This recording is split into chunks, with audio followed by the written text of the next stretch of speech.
Kevin Wall with Lennar. John Stevick, John Small. Great. Is there a sign-in sheet? I'm sorry, is there a sign-in sheet going on? No, You know what? it's just, is there any public comment for items that are not on our agenda? Well, I want to say I went to one of the 2 community meetings around Horton Bike Boulevard after this committee had made their recommendation, it's part of the Transportation Committee. And it was just wonderful to see so many community members come out and share their thoughts and have kind of robust conversation. So I just wanted to, I know it's not on our agenda today, but I just wanted to comment on that. And can I ask you, I think I asked you this, Marcy, and I can't remember what the answer was. That will come back to our agenda, is that correct? I don't think so. I think it'll go now to council from staff. So the bike head committee doesn't get a chance to weigh in on the assessment of the public comment? Because there were comments that were made, there were concerns from the public about how, that people that talked to me afterwards about how the lens it was going to be viewed through. And I would love to have, I mean, I don't want to slow down the process, but I would love to have a chance to. Yeah, I talked to Maurice about that after we got your email, and it was an email, right? I don't know if I. You emailed about Did it, I? yeah, you Yeah. did. Oh, yeah. did I? Okay, well, good. I'm glad I did. And the intent is, since the recommendation came from DPAC, that the next step would be going in a report to council.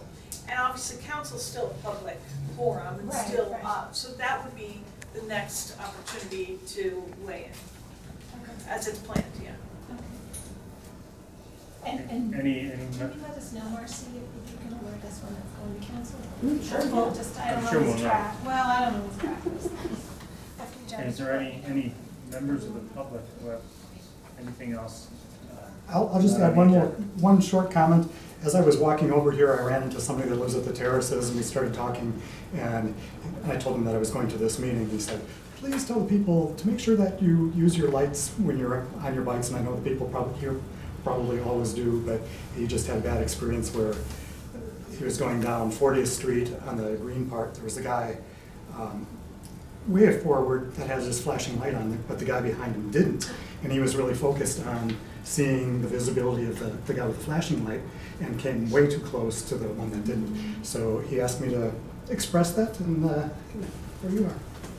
Well, I think last Friday was National Ride on the Wrong Side of the Road Day. Oh, is that what it was? I saw 10 or 12 people doing that, several without lights at night. I was like, wow, really? I see 2 or 3 a day. That's Just what cancel that. Well, I Sorry. think Can I provide a quick feedback to that too? That right around the time change, the daylight savings time change, we're going to be doing a light giveaway at the MacArthur BART station, which is not in Emeryville, but it's pretty close. So I'll be sending some info to Marcy about. Morning, afternoon, evening? It'll be evening, yeah, right at the evening commute time. So if anybody from Emeryville, if you see somebody without lights, you can let them know to stop by. We can hook them up for free. Nice. My first job in California was at a bike shop, and when the time changed, the Berkeley cops gave out 80 or 90 fix-it tickets. People had to come in and buy lights. Does it include the batteries? What's that? Does it include the batteries? Yes. Okay. I just want to say, We're really getting off my topic. bike light was still on off my bike during a council meeting right up front here. Oh, no. Yeah, I need one of those. Hopefully it's being used. I think so. They really need We it. don't know. No, they get $2 for it. I'm sorry, should we move on to our discussion and action items? The approval of the minutes from last month, September 8th.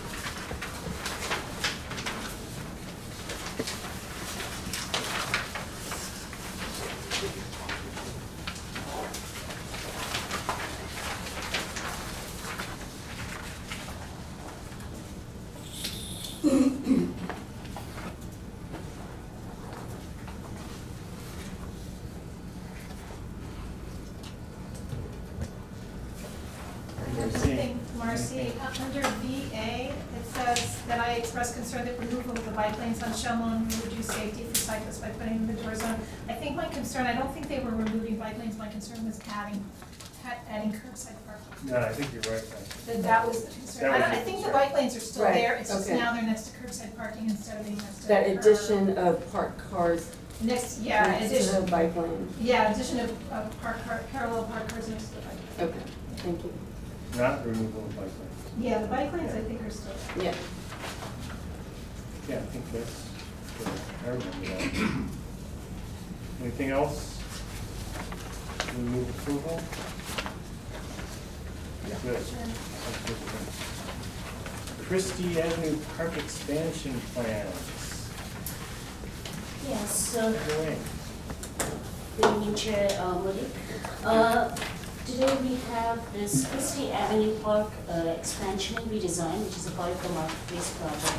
I believe this committee saw this at a very conceptual stage a few months ago, so now we have a concrete plan that will be presented to you. So this is going to the Planning Commission for a study session at the end of this month, October 30th, and it is scheduled for a decision at the December 11th meeting at this point. So with that, I'm going to introduce you to Ann Houghton of Hart and Houghton.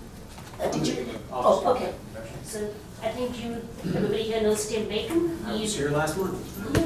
Yeah, you mentioned to me. I'm in the minutes, yes. Nice to see everyone again. Just as the next step in the overall marketplace redevelopment, as Mira mentioned, we're before you to take a look at a conceptual plan for the Christie Avenue Park expansion a few months ago. We've been refining that plan with input from yourselves as well as the Parks and Recreation Committee, whom I believe we've now met with twice. A study session with the Planning Commission. We actually are sitting down for a study session with the City Council tomorrow night.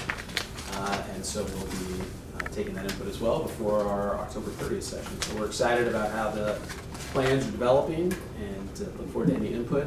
Ann Howerton is our landscape architect, and we'll walk you through some of the latest concepts that we've been exploring.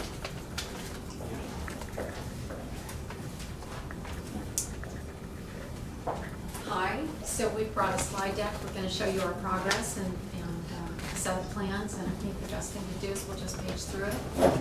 And Do you want me to- Sarah, do you want to Yeah, flip? do you Want me to want- flip? whenever you guys want to, that might be easy.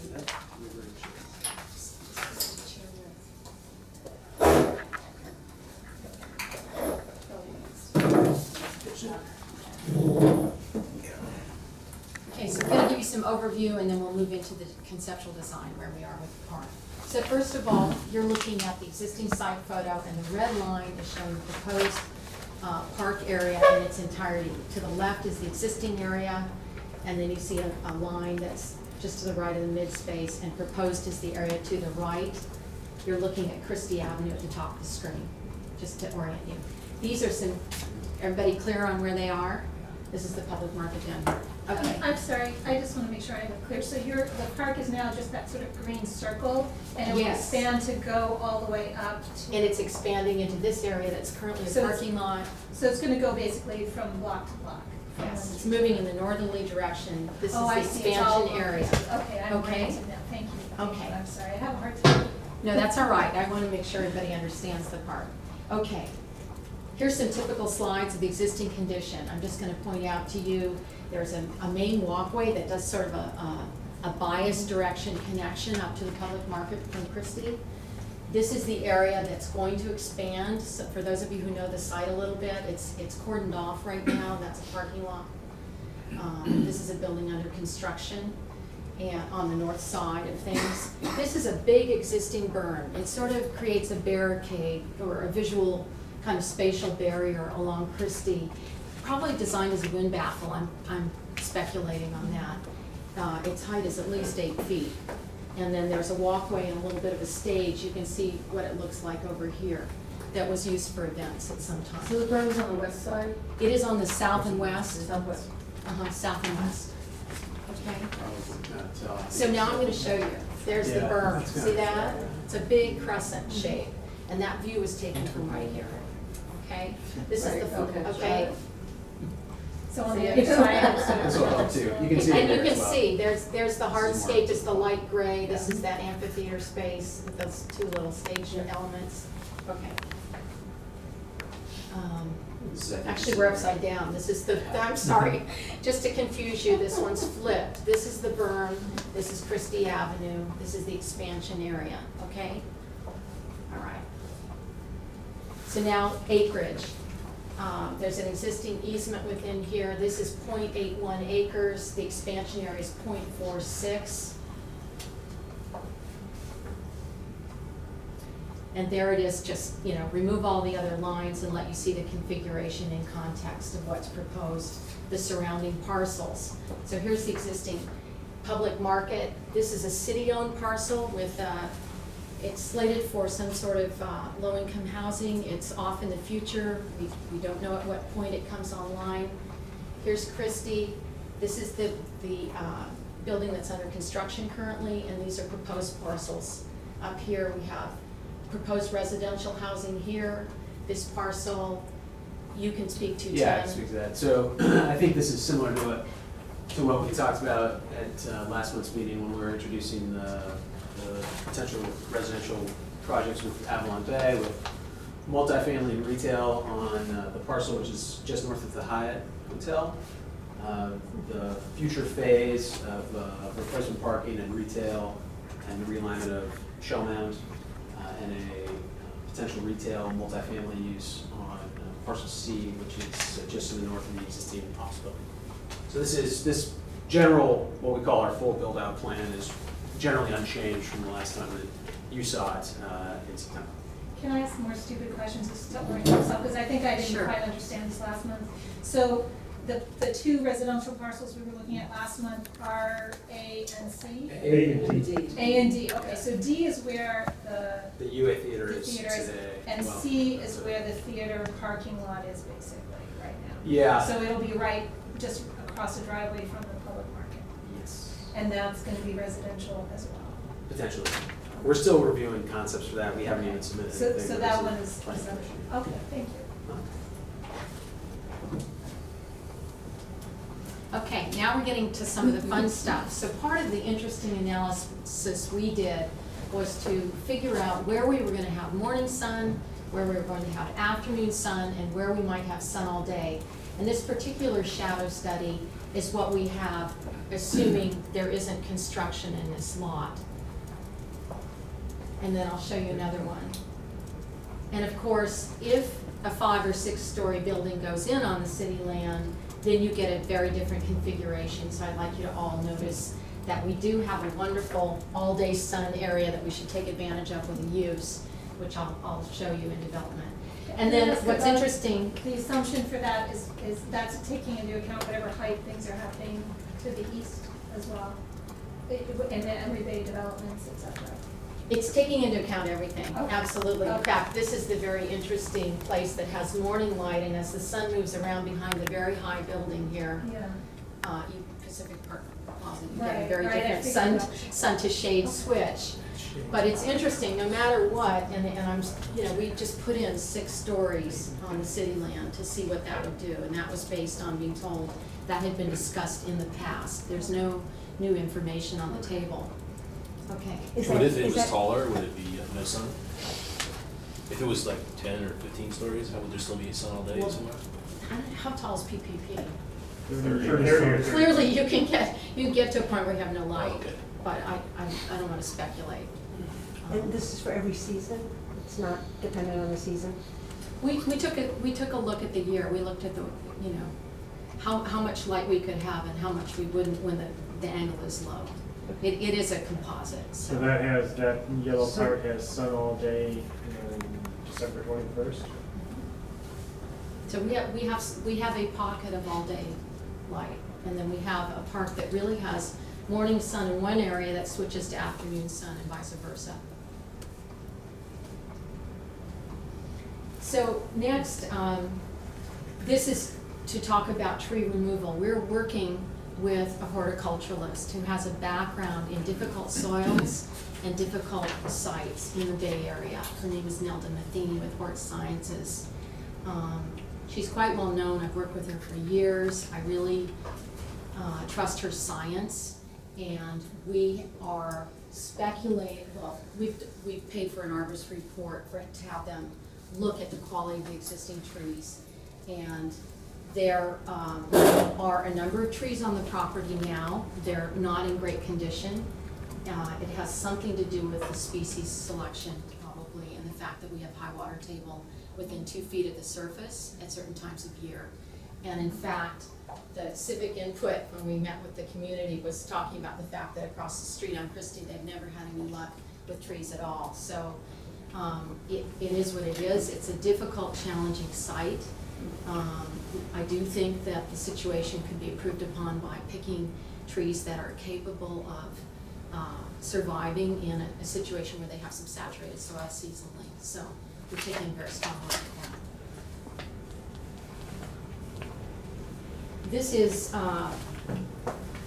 the idea of looking at where some opportunities are for connection. And it's very important to us that there, and this was said over and over, there needs to be a very strong pedestrian connection. There's one that exists there now. It's not lighted. It was a request on the part of many, many people who spoke up for the fact how much it's used and how much they would appreciate the fact of feeling more safe in using it in the evening hours. So that's something we're taking into strong consideration, as well as there's a coffee shop here. There's going to be a whole lot of neighborhood expansion with folks probably wanting to use a park. These could be young families. I'm sure it's mixed socially and age-wise, but that's something to consider. We know that in the future there will be a connection when and if that law gets developed. And of course, this is a very important idea that we have a public plaza and a connection from the market and the activity that's contemplated along Shell Mound, connecting up to the park.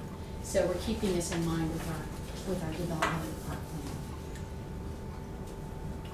This is a little more detail about what we heard when we met with the Recreation Committee. There were a number of very interesting thoughts and considerations, and they're all kind of summarized on this screen. But just in short, the conversation did move toward an actual dog park with an enclosed environment. It's interesting because the research of it, the report that had been published by Emeryville in 2011, I think it was, said regulated dog off-leash hours, didn't move as far as a dog park, but times have changed, and the Recreation Committee feedback was that we consider that. In a similar way, the previous report did not take a position on children's playground. What should it be? It was something that said maybe use nature, maybe use the arts. It wasn't actual physical playground equipment. We were moved in that direction a little bit by the Recreation Committee and a little further when we met with the Planning Commission. So we're considering the ability to do that. It was partly based on the fact that there's an affordable housing site likely to have children, and the fact that within, we're again looking at the numbers of apartments going in and new families, and the fact that there may be a stronger need. There was some mention of the summer movie screening, but it was not given a lot of emphasis. In fact, we know that the community feedback was this place is pretty cold. It's difficult to pull an event off here because of the wind factor. There was always consideration of saving some of the magnolias, which are the best trees on the property. We've subsequently had the arborist look at that. It's a complicated tale to tell, but when trees are planted very tightly and their roots are completely growing together, you can't actually thin them very well, and it's not a tree that relocates well. It usually goes into shock and does not recover for a number of years. So there is an excellent one that's in a position where we can keep it. We're going to do that for sure. And unfortunately, they are planted as a screen and buffer at the north edge of the existing park. So when you start to talk about expanding the park and creating a flexible use and a number of program elements that are trying to combine the park, the fact of having a barrier across the middle is just not a very workable idea. So as you'll see, we've got some other ideas moving forward. The other thing is that the reaction on everybody was that the stage mechanism doesn't really work. There was a fountain in there, it broke a long time ago. Again, they're not seeing the need for events here so much as other sorts of needs. So That was the recommendation. This is the next slide. Okay, so now we're moving to our preliminary design concept. And where we've moved is to try and incorporate a small dog park idea. For that, I've looked at a number of smaller dog parks in very urban places and slightly less urban places. The Park and Rec Committee actually gave us some dimensions that they think are workable. It combines large and small dogs. It's the kind of dog park where you come with your dog and you make sure your dog behaves. It's not like an off-leash situation where there's a lot of territory, but it has a nice gated access. It provides for shade. It has a kind of a water little splash pad, if you will, that's drainable. It has a number of benches. It has low fencing so that you would feel that it's nicely enclosed, but it's got lots of visibility and safety aspect taken in mind. And it has nice proximity and access. And this is a good key corner. And this is actually contemplated because it's across from the coffee shop as a way that young families could even enter the park, and it's nicely separated. This area is open and flexible. That red dashed line just shows that if in fact to relieve the grass wear and tear at Doyle Hollis Park, they decided to use this once or twice a year, it could be done. This would take a seated group of 150, which was the request from the committee, that we at least considered holding onto that space. After that, that important area with wonderful sun and the important connection, the pedestrian connection with illumination has been created in this plan. The whole idea is that the plaza space actually uses the same kind of paving materials and extends into the park and becomes kind of the social gateway for the park. We've also created a lot of walking spaces. It was one of the things that came out in our discussions with the Recreation Committee, that they would like that. Also in meeting with the neighbors, that they would like that. And we're trying to create an overall plan which has a sense of active and passive uses nicely distributed so that people can find places for solitude, places for recreation, places for social gathering. There's the children's playground element area, which I think maybe we've got an enlargement. I'm going to show you these areas at a larger scale. Yeah, I think we should just flip through them. So now these are enlargements with sort of ideas. This is the area I was talking about where you come down from the plaza, and there's some hardscape paving, a lawn area with some interesting art sculpture pieces in it. And then these are playground elements worked in that we're thinking about that are designed for children. Built-in benches worked into some of the shapes of the hardscape. This is showing the opposite end, coming in from Christie Avenue. We're contemplating the idea that there would be an overhead trellis with a vine canopy like the image at the upper right, and a definite place to post the rules about the park and that nice little thing that has the dog baggies. Bike parking. Bikes are part of this. So we're thinking that people are coming here, they're parking bikes, so we found the key areas and we're putting those there. We're also thinking about drinking fountains that are designed with the water bottle filler, so that people who are recreating can do that. It's not, it has a low down drinking aspect and it has a way to fill a water bottle. This is an example for this corner opposite the coffee shop. The precedent image is from Rittenhouse Square in Philadelphia. It's a wonderful park that works very effectively for all kinds of users, and this particular corner is very attractive to people with really young kids, and they tend to come here in the morning and kind of hang out, and their little kids climb on this sculpture. And so, you know, we've just taken a little idea that there can be a smaller scale social space within the park that is designed on the coming and going to the coffee shop and experiencing the park itself. This is the kids' play area. These are examples of ideas that we're thinking about. This is actually based on the image at the upper right, which we're exploring with an interesting playground programmer. Climbing structure and some mats that are bouncing mats. Apparently they're very attractive to kids who are autistic. It's kind of nice to make sure that the park is accessible to all users. And a trail loop. I've forgotten to mention this, but the idea of this is that this walkway is used for exercise, but there's a little element of nature and discovery in terms of what's planted, and that these are berm shapes like the image at the right, used for play. So again, these are just images that show that there's a lot of passive area. This main walkway is extra wide and has benches under what would be more of a distinctive canopy tree, and can be used like these images at the right, which were taken, again, that's taken at Rittenhouse. A lot of people like the image at the upper. This was remarked upon a number of times by people in the community. They also wanted places to participate in the park, but to find the opportunity for a little bit of respite. So we're making sure that we've got those opportunities. This is considered a site wall, and the berming, we have a cap of fill, so there's some fill that's required, and we can integrate the idea of this site wall with the berm.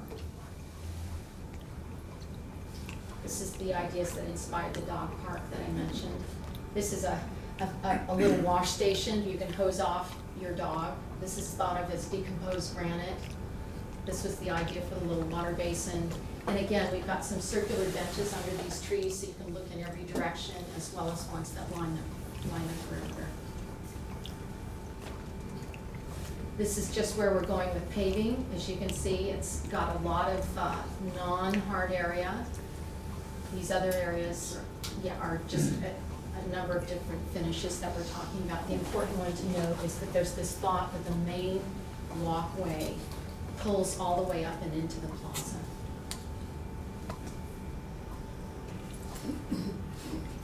This is the proposed new tree palette. It's pulling from some Australian species that both take the drought and are willing to grow in a lawn and are willing to be flooded at their feet, and should do very well. So, in fact, many of them have been introduced in the Bay Area over the years. They're not newcomers. And they are recommended by our horticulturalists. Here's what they look like. So, the Raywood ash is really picked up across the street. We're not going to bring it into our park because of some issues they present. But the predominant tree is the Tristania conferta. It's a Brisbane box. It's evergreen. It's very tough and resilient. It's not going to mind the wind, and it is used to having the wet feet, which will be very useful. The canopy tree along the main walk, we're going to use a species of Pittosporum. Again, a leafy, kind of larger tree, but very resilient. It's used over, our offices are off the Embarcadero in San Francisco. I'm looking at these trees all the time as I'm driving to and from work and walking Embarcadero. So I'm feeling comfortable that we've got a palette that is up to the issues. This is kind of fun. This is a peppermint tree. Actually, the leaves smell like peppermint. It's going to be the accent at the playground.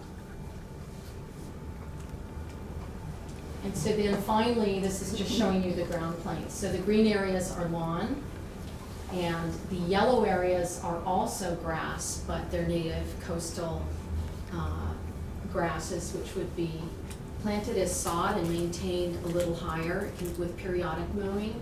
The idea is to try and extend the area so that we can use as much as possible passively and actively.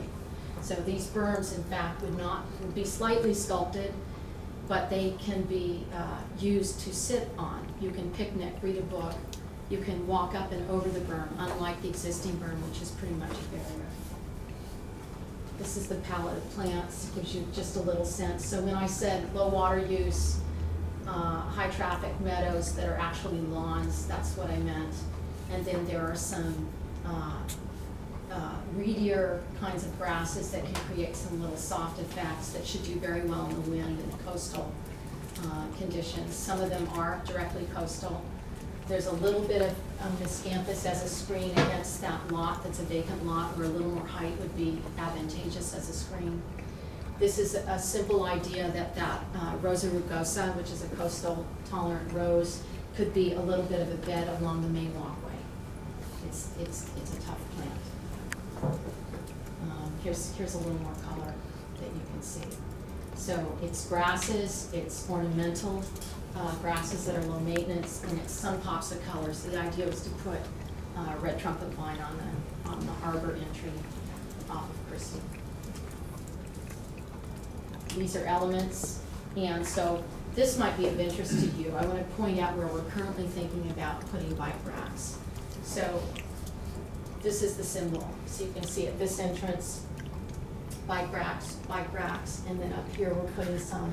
There are some off the drawing on that are contemplated for the plaza piece as well. Can you tell us how many bikes these racks will accommodate? Well, we can do more if we get feedback that we need more, but what I'm showing so far is 1, 2, 3, 4, 5, 6. That's enough for 12 bikes. That's 12, that's 12. It's on the order of that. And I assume there's nothing to keep people from just taking their bike with them into the park. I don't think so, no.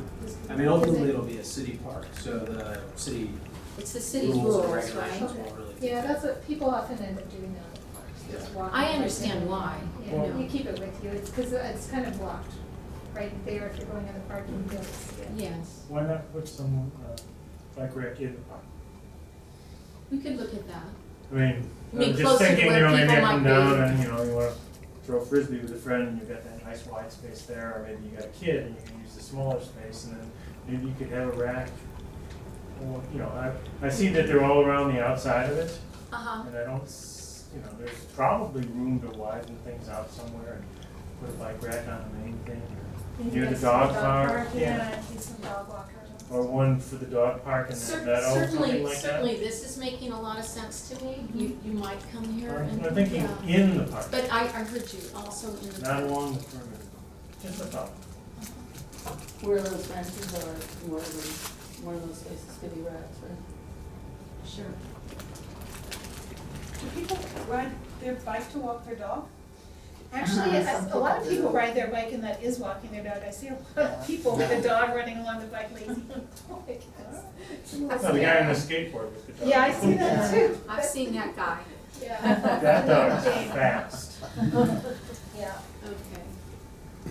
So this is just a flavor of the site furnishings. This is the cool drinking fountain where you can fill the bottle right there. This is you all follow that. Should we do our marina? I think that's the last sheet. Yeah, so that's kind of what it's looking like at this point. Open it up to comments, questions. Sure, is the lighting I noticed on the side of the floor that was marked along the main path, is that a very low light or a very large light? It's actually going to be an overhead light of a pedestrian scale, and I'll tell you why. I've done some research on this with lighting designers, and people are much more comfortable if they can see the approaching person's face. And that's why ballers don't work, and that's why an overhead pedestrian scale campus light works well. So that's the thought. Any concern I about? just wanted to say that I'm on the Parks and Rec committee, and you've been working with us really closely, spent a lot of time listening to our concerns, and I think we were very, very happy with what you did. So Thank you. it's just my comment is I really liked it. Was there concern by this meander, which I kind of like, but I'm thinking some people might want an actual line of sight. Are you all the talking way about through. this walkway? Yeah. So the central was there- walkway meander? That's the reason I came to the meeting. Please take that out. It's like, this is such a huge, huge connection. It's like the pedestrian expressway to get from Christie Avenue, ultimately to cross over the railroad tracks. So the whole flow has got to be like clearly visible. So when you're standing in one place, what you really want to see is, I'm gonna go from here to there, I know how the connections work. And meandering paths look great on paper, that they add a lot of character. And if you were going to be in the park just to like sit in the park, that's great. But the function of this thing is so incredibly important that that's probably one of the few things that works well about that park right now. And although what's there right now is even too narrow, because people tend to congregate on that path. Uh-huh. It's actually, it is the best feature there. So I really urge you to make that a straight shot. If you need to put like big arcs for interest on the side, but it should be really clear. If I'm walking in the entrance, I should be able to see exactly to where I'm going on the other side and have the feeling of it's going to continue on and connect ultimately across the railroad tracks. Okay. Other comments on that comment? I mean, I'm just trying to round out perception, because I had a different comment also to respond to, which was said, give us something on that path, give us an experience. So so it's a fine line. Yeah. I think I can probably achieve both objectives. Yeah. Understand that the lighting, the cadence of the benches, the increased width, it's Mhm. 3 times as wide as what you have right now. It's a Good. very exaggerated, Good. almost an esplanade feel to it. Mhm. In other words, those people who are gonna linger or chat, I hope they'll take a bench, stay out of your way, you're on a mission. But let's just say it should be easy to sidestep people who passed each other because of the width. Mhm. And provided I haven't really cut off your view, It you has. can It's like see that's- from A to B. You can, but that's not how people You're s- walk. People walk, I want to get from here to there. It's like, I want the fastest way possible. And because this is the nature, I mean, it's so important, this thoroughfare is so highly used, and we want it to be used more. So to address the other concerns, really just stepping back and putting benches on the side will work. I'm absolutely convinced that that'll work. But what you've shown right there does not work. That's not how people walk. Think of it, somebody described 2 things. They said, Emeryville has been designed by people who don't walk. And I say that because that isn't how people walk. They walk. And you'll often see, like over by the Denny's restaurant, people will create their own path to get from here to there. Sure. And it's a straight line. Yeah. And so that's really what we're looking for. And the other comment was, design it like you were designing it for a car, thinking of it, pedestrians as cars. You wouldn't have cars meandering all over here to get from here to there. So if you could straighten that thing out so it's visually, it's like clear. You know, if you want to add interest on the side with arcs and things, but the main path, if you could keep that direct shot, and kind of like eliminate those at the top of the screen where you do splits, get rid of that and make it one. Well, those are crosswalks, so So- at some point we probably have to, we're either favoring one and getting rid of the other. I mean, it is a little bit of I an think issue. to that point, Yeah. the development of that area to the east is still so much in flux that I think that that's probably something that can be tackled as we get there. How do you make the transition from the park across the street? Yeah. I think that's Yeah. a good point to That's make. a good point but to make, though. I Yeah. think that So- we can take a look at that as we continue. It's one of the develop things that I see park. really, really often is we create these islands that you have to walk around. And again, people don't want to walk around things. I want to get from here to there. And the other thing to consider for that whole thing is we just came back from Europe and saw some absolutely fabulous places, public spaces, where they blurred the lines between the street and the plaza. And what extends the alley, the service alley basically, to 63rd Street, I would really encourage you to make that less of a street, a curbless street. That's something that feels more like a continuous plaza kind of thing. Yes, well, that's what we're thinking. That's That's Okay. supposed to have a, Which if part? I said, are you talking about this? No, I think he's talking about. Are you talking about up here? I think it's- Oh, the whole I street. think it's from here. exactly. Oh, Yeah, the yeah, whole yeah, thing. yeah, Oh, yeah, I didn't catch your point. Yeah, because you're not planning on having tons of traffic on a thing like that, right? Well, so right there's gonna now, be so some parking. So Tim So- should speak to that. yeah, so this is a fire lane today Right. that is one way in this direction. So we need to maintain the traffic being able to head this way. Now, not a lot of people will park back here. The people that park back here most often are vendors or people that know that there's a back way into the food hall. Right. People that, that are running the restaurants that are there. There's loading and that sort of thing. Now, I think that the idea here, as we've That's mentioned in some of our other 63rd plans. Street, right? No, 63rd is here. That's 63rd, and that's gonna be, So this is that is gonna what- be, end up being a publicly dedicated street? Probably not. Gonna It be would be private for property? public, it would be private property, but it would be for public use. Because, on my way here, I was thinking that, one of the things that's wrong with the city is that the parcels are too large. If we had something a little more urban scale, and your I whole think- idea of having some, not that I'm gonna subdivide all you guys on this, but I'm just add that, that's one of the biggest problems in it. I remember walking across that thing in a special election when there was construction, I had to walk across the railroad tracks, and my polling place had moved, it was in your building. I don't know, 10 years ago, and I think, God, this town is tough to walk in. And it's that sort of large parcel, gotta walk all the way around type of stuff that goes on. I mean, I just think that it'd be great to have a couple more dedicated streets and ways to get through things. Yeah, the idea with this point of connection there is that would head back to, We should go back to Only the goes to overall meeting for a Shellmount, I minute. think, right? Sure. It goes back up to Shellmount. It's gonna go in between two of your parcels, right? There we go. so the idea here is to create a plaza that would have the ability for traffic to go in. The fire department has wanted to make sure that there is access through there.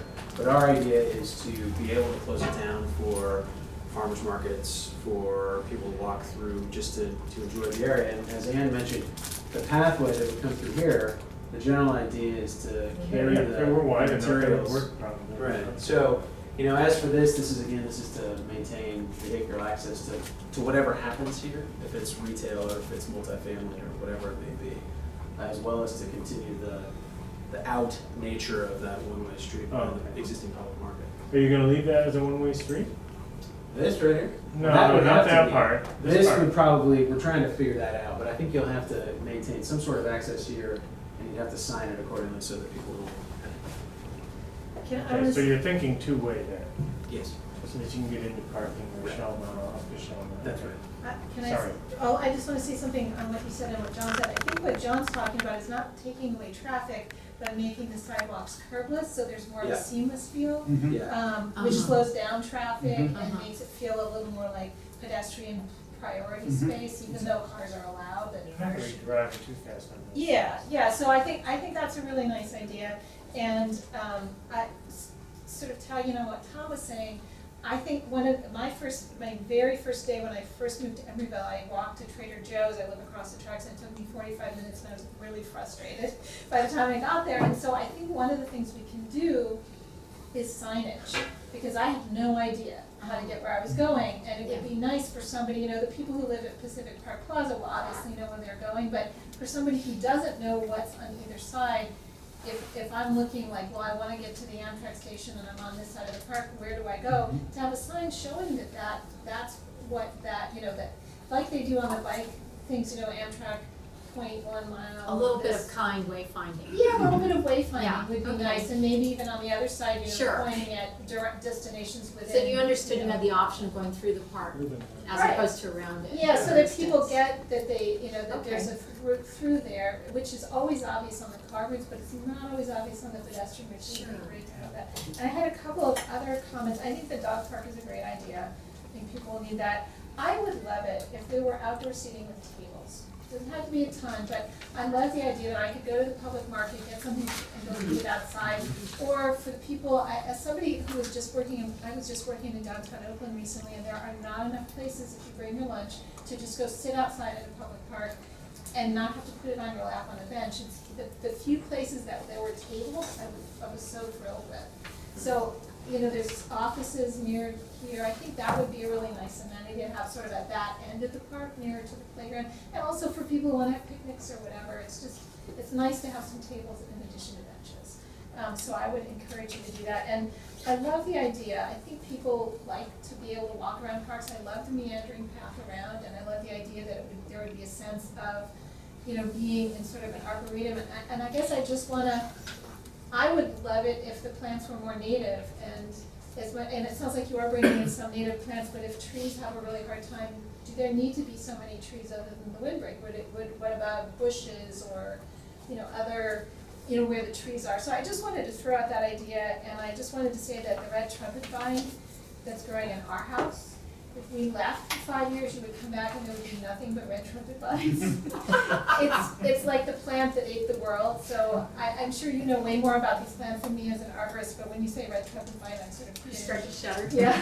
It's probably the perfect one for this park. Where's it gonna go? Hopefully just cover the arbor.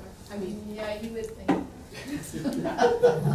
we have, You're saying it's an invasive species? It is incredible. Our trumpet vine is now probably close to 20 years old. It runs along one side of our property on a fence, and it runs over 2 trellises.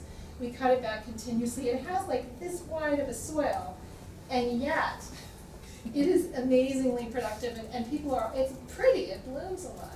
But it also scares me. I really think it's gonna take we would not do it if we had to do it over again. So in Emeryville, at least where I live, which may be different soil conditions, red trumpet vines do exceedingly well. So Yeah. maybe too well. yeah. Other comments from anyone? I have one general comment, and that's kind of it's kind of an overall concern with the whole project as a whole. And that is, we're looking at these things parcel by parcel by parcel by parcel. And in doing that, we're not looking at the whole. And there are 2 problems with that. One is the overall pedestrian flow, and the other is transportation. And I don't know if you've seen the EBOTS, the study that just came out. There's something that's really encouraging for the short term is AC Transit is looking at doing a lot of route changes. And it's fantastic because for the first time, we're really connecting high density areas with really high quality transit. And they talk about a bus hub in this area, but they never really defined it. And what I'm afraid of is we're doing all these plans and we have opportunities to incorporate it.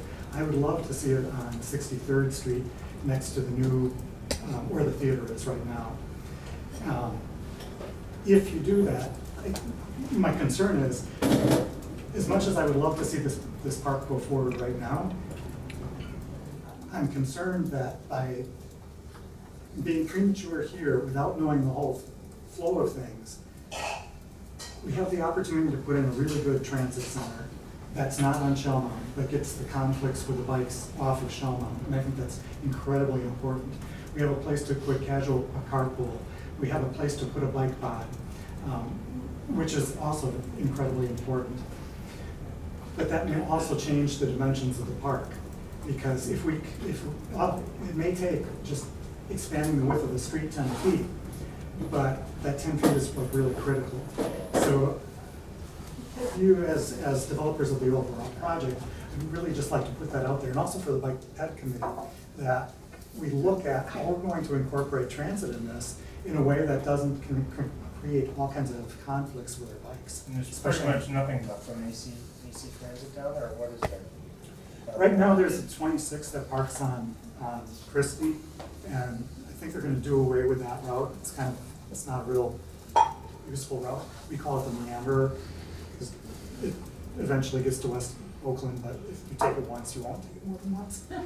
But they actually have some really good plans for some really high quality transit that actually are routes that I think people will actually take and use. So if we can just incorporate those into the whole plan, and I think that incorporating that into how you get across the park is also really important.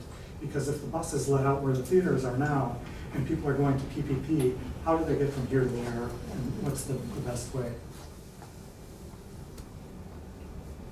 Yeah, I know, just to touch on that comment, there was a large discussion about that at the planning commission meeting on Thursday, and I'm sure we'll be discussing it again with planning commission members and other interested parties as we proceed through the process here. Some really good opportunities there. We can do timeline. So you want buses off of Shellmount that are on 63rd? And is that a street or is that private property also? 63rd is private property. And right now, it doesn't go through, right? It will be opened up to go through. So right now it goes, let me get It's to. kind of a parking lot throughway. Yeah, and again, it's a You can ride a bike. So this is it today.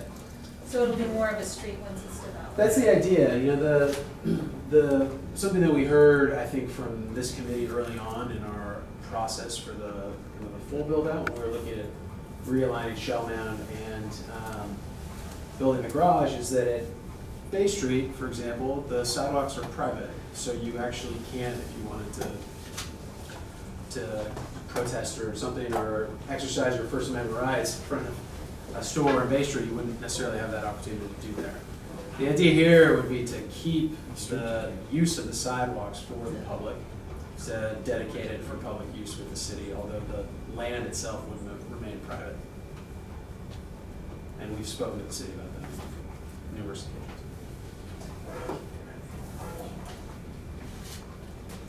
Any other questions? Sorry. I have a couple comments that have been passed on to me as a council member that I'll just raise so that BPAC knows what other things might come up as it's discussed as well. So one was having a more rectangular shape rather than carving out, or rather than having the angle of the road, but to connect. Right now, there's almost a visual connection, almost, from the back lane behind the public market. It says existing parking, and straight out all the way to 64th. Some comments have been to retain that linear connection so people can, again, find their way rather than having to curve around and then meander a bit. And then the second comment that I just received this morning was about, and this is beyond the scope really of this specific project, but why aren't we thinking bigger for this park? And why not incorporate some of the city land? Why not have something that is truly a central park for this part of town? And we know that Emeryville is woefully below in terms of our goals of having acreage per 1,000 residents. Should we think bigger at this opportunity? So I'm just putting it out there. It's not my point of view, but it's what I've heard from constituents in the But when you talk about bigger, I know that one person who had talked about bigger, I talked to somebody after one of the meetings and who had talked about bigger. He was talking about taking additional properties. I mean, I don't know where would they take it? I mean, there's a new building construction that was just put in. I mean, they're not gonna take that. No, and the other property to the side of it is the really city have to- property. Right. It's the So, city property. so I don't know. Yeah, you really have to go this direction. That's what You have to go south. Yeah, that's what it was. The city parcel is parking lot and something next to it? City property actually runs all the way. Oh, okay. Actually, it goes further. Just We go own, all the way down here? yeah, we own Okay. the other parcel as well. Oh, that's right. Yeah. So do you think that's what they're talking about, is that the city would use it instead of affordable housing, they would use it for additional park space? That's what was being recommended. I mean, there are 3 different parcels there.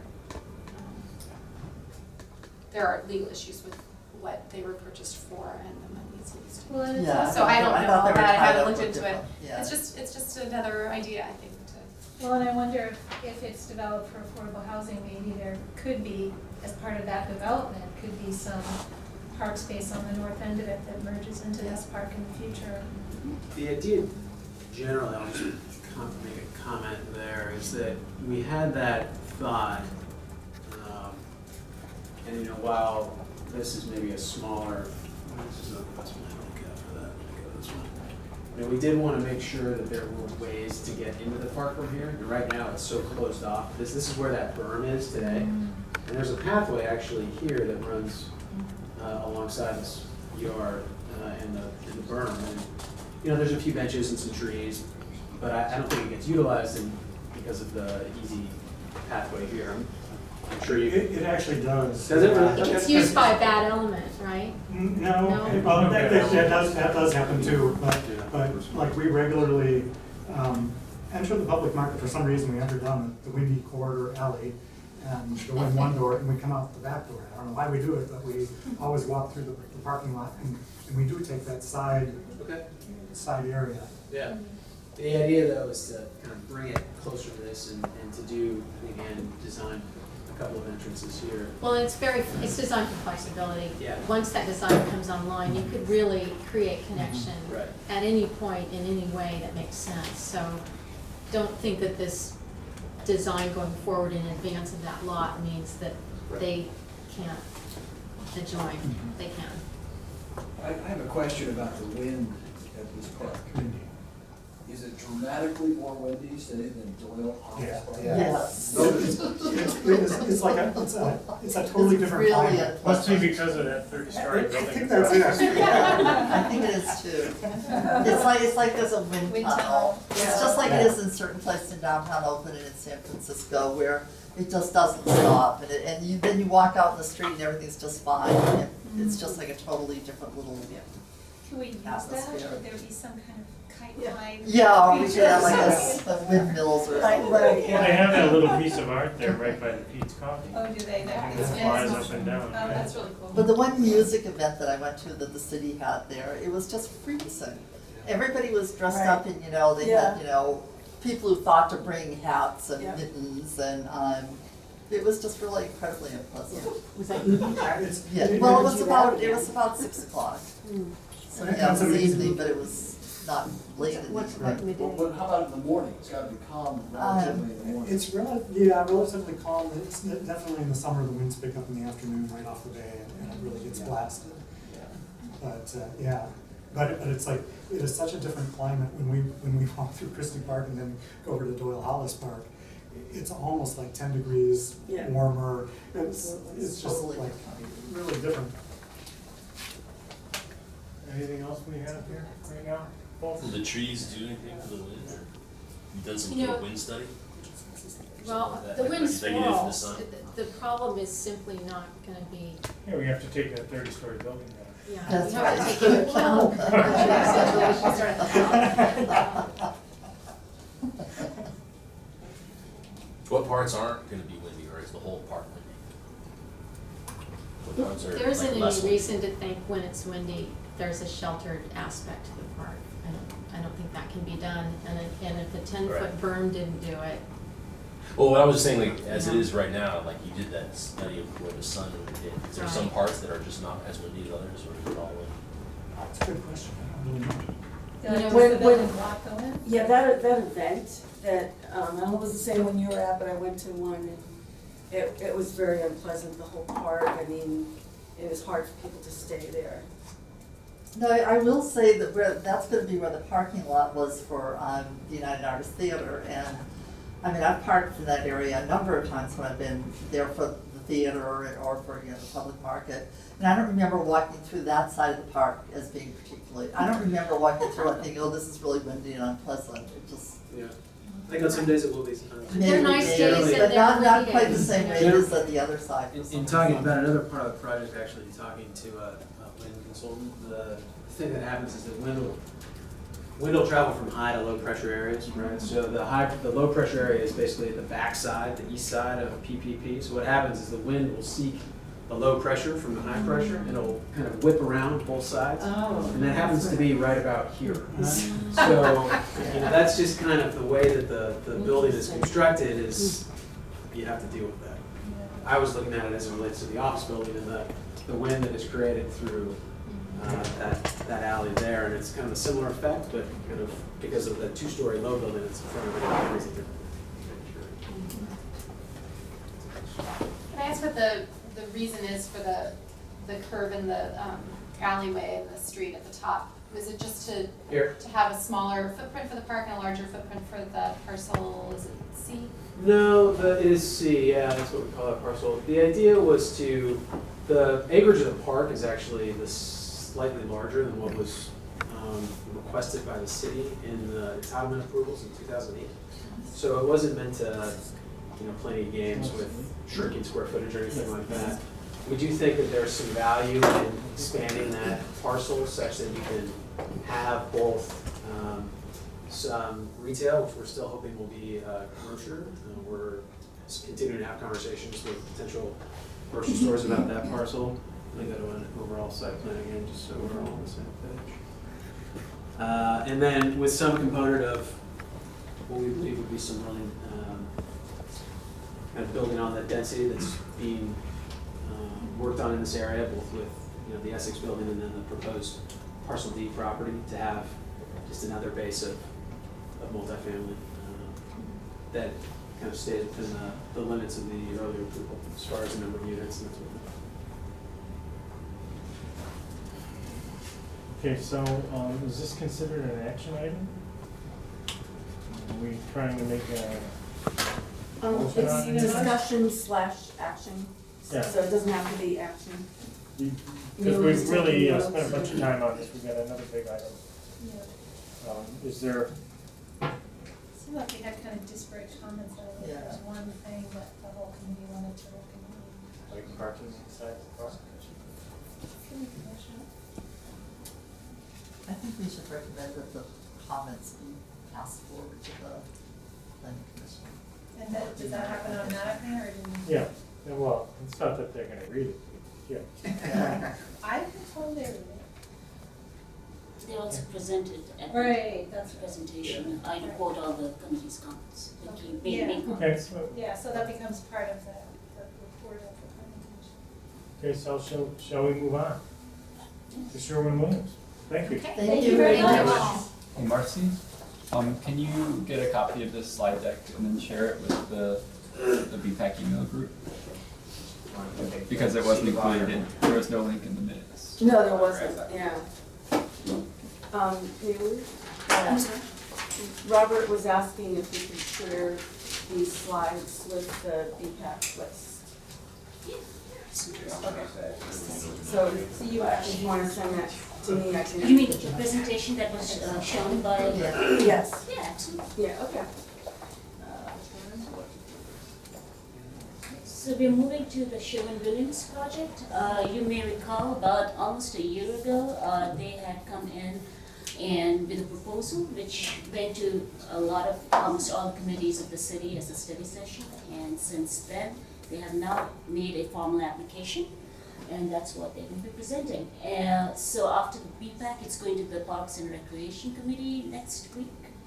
And then it's going to the Planning Commission for a study session on the 30th. And then to the City Council study session on December 3rd. Once again, I'm Bruce Dorfman, presented to you about a year ago. During that period of time, we did have a number of meetings with all the various community groups, as well as with both the City Council and the Planning Commission. And so over the past, we got all that information, we proceeded to consolidate it, and then we found an equity partner. And we were pleased that, just given the scale of this project, it was one that we needed somebody that had a lot of expertise in the housing area, as well as understood the details of developing a project of this scale, as well as life in Emeryville. And we wound up teaming up with Lennar, which is one of the largest home builders in the country.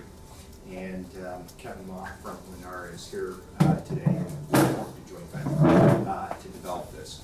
And so basically, the Sherwin-Williams site, just to refresh your memory, it's bounded primarily by Horton and Sherwin. You have the railroad tracks to the west, and the Novartis campus is to the north of us. It's 8.6 acres in its entirety, and there's a building 131 as it's referred to, which is the old warehouse building for Sherwin-Williams that is going to remain on the site that we're planning on redeveloping. That's roughly 70,000 square feet, and we're going to redevelop that for commercial use. Next. So the master plan, one of the big comments that, actually go back to the prior one, I'm sorry.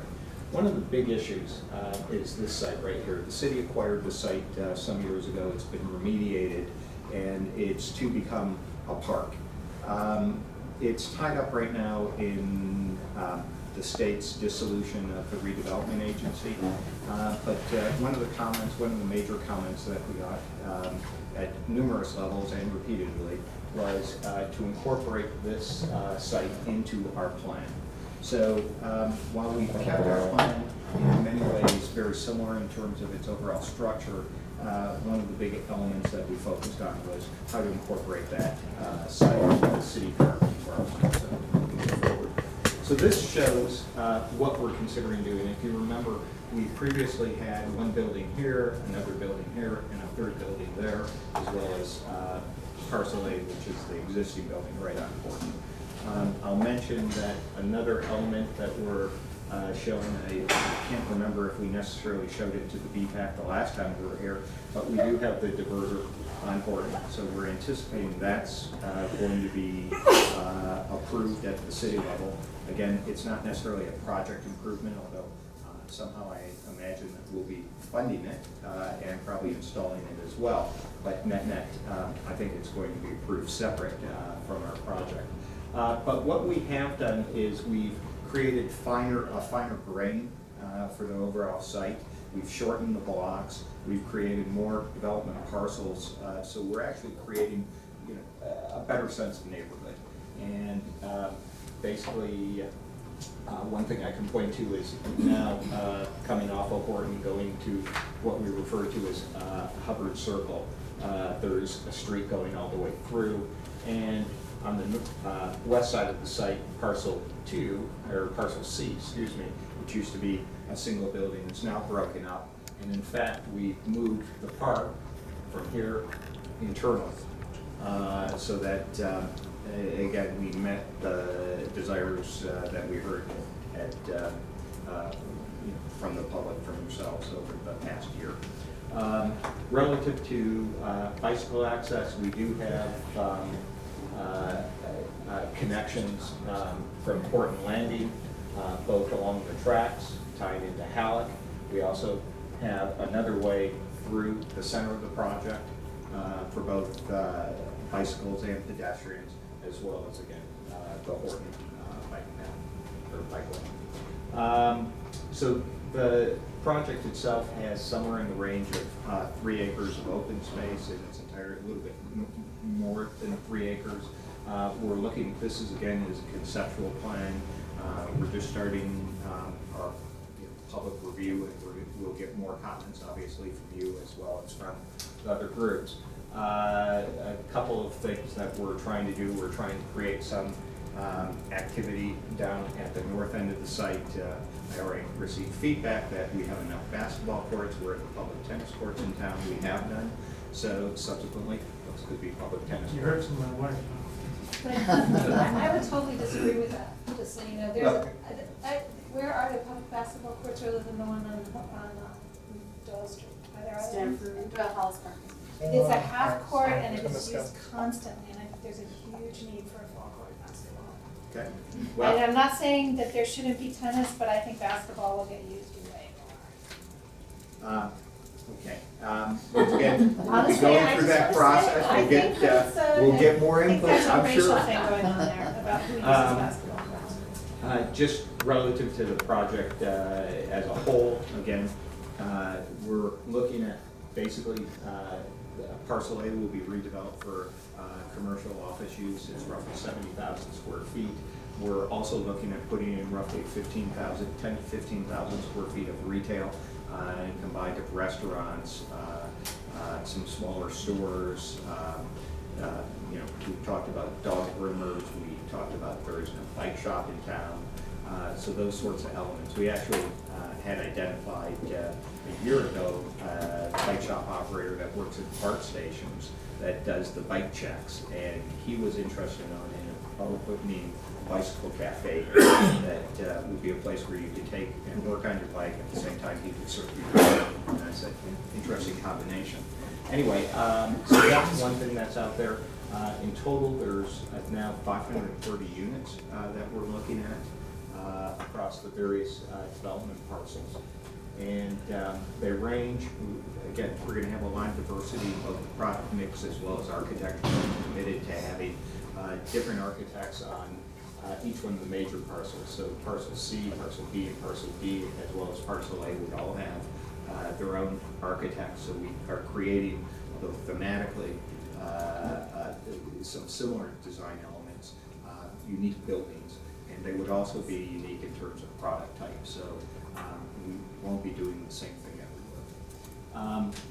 And this, of course, is predicated on the city ultimately gaining ownership of the city park, which isn't necessarily a guarantee because, again, the state is involved with that process and nothing's as simple as we would hope. So in the situation that the city doesn't gain ownership of the park, we can move on to the next slide.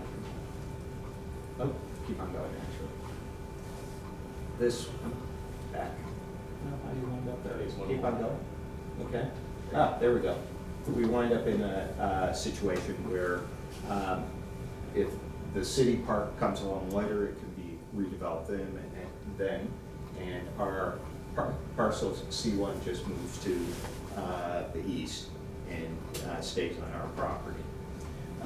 And that would be the major move. If you go back a couple slides, there you go. So this goes through all the connections. We are looking at the Emeryville round. We're talking to them. We're initiating those conversations again to get an Emeryville round stop. Whether or not we'd love to get it to West Oakland Park, but obviously there's a lot that goes into that. But most important, we want to make sure we do have a Emeryville round stop here. This deals with access, all the car access. There's basically two ways into the site, either from Horton or from Sherwin. So subsequently, all of the driveways except for one into these buildings, all the parking, I should add, other than a handful of spaces around the circle itself, are internal to the buildings. And all the driveways are also internal to the site. So if you're riding down Horton, you don't have to worry about a car pulling into a garage, because all the garages are going to be entered directly off of one of the internal streets. And the same is true other than one access point right here on Sherwin. And this basically just gives you an overview of the pedestrian and bicycle connections. With that, John. I like that first plan you showed a lot better, and even the second plan with a finer grained aspect of dividing the property up a little bit more, having more connections. I like quite a bit more than the initial concept. Having that park space not along the tracks, of course, would be really appealing. Make a huge difference, I think. Yeah, it would really make for a Probably real worth community waiting. space. And having, of course, lots of through ways for pedestrians and cyclists. The other comments I would make, maybe I made before, but I would make them again. If ground level bike parking,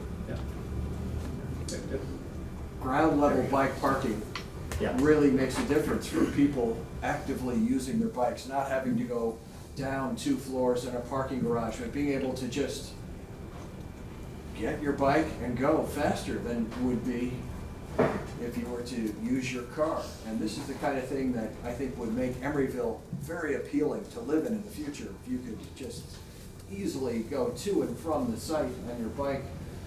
It just, I do it all the time, but I have the in and out of my building with my bike and this and that, but I just noticed that this side of it really makes a difference for people, just the speed with which you can utilize your bicycle. And also if it's horizontally parked, of course, it just makes it easy. You don't have to lift it up and down. Sure. That makes for a different kind of lifestyle. Inside? Say it again? Inside or? Well, it could be inside bike parking, or it could be outside, but if it's protected bike parking, sheltered bike parking at ground level, just that's a significant item. The other side is that if I look at this for families, sometimes it's like you have a playground that for young toddlers there that's really good. It's got its own space. Sometimes having perhaps these units could have within them, I'm imagining some kind of little yard spaces at different levels. Maybe on the 3rd floor, there's a little outdoor yard space.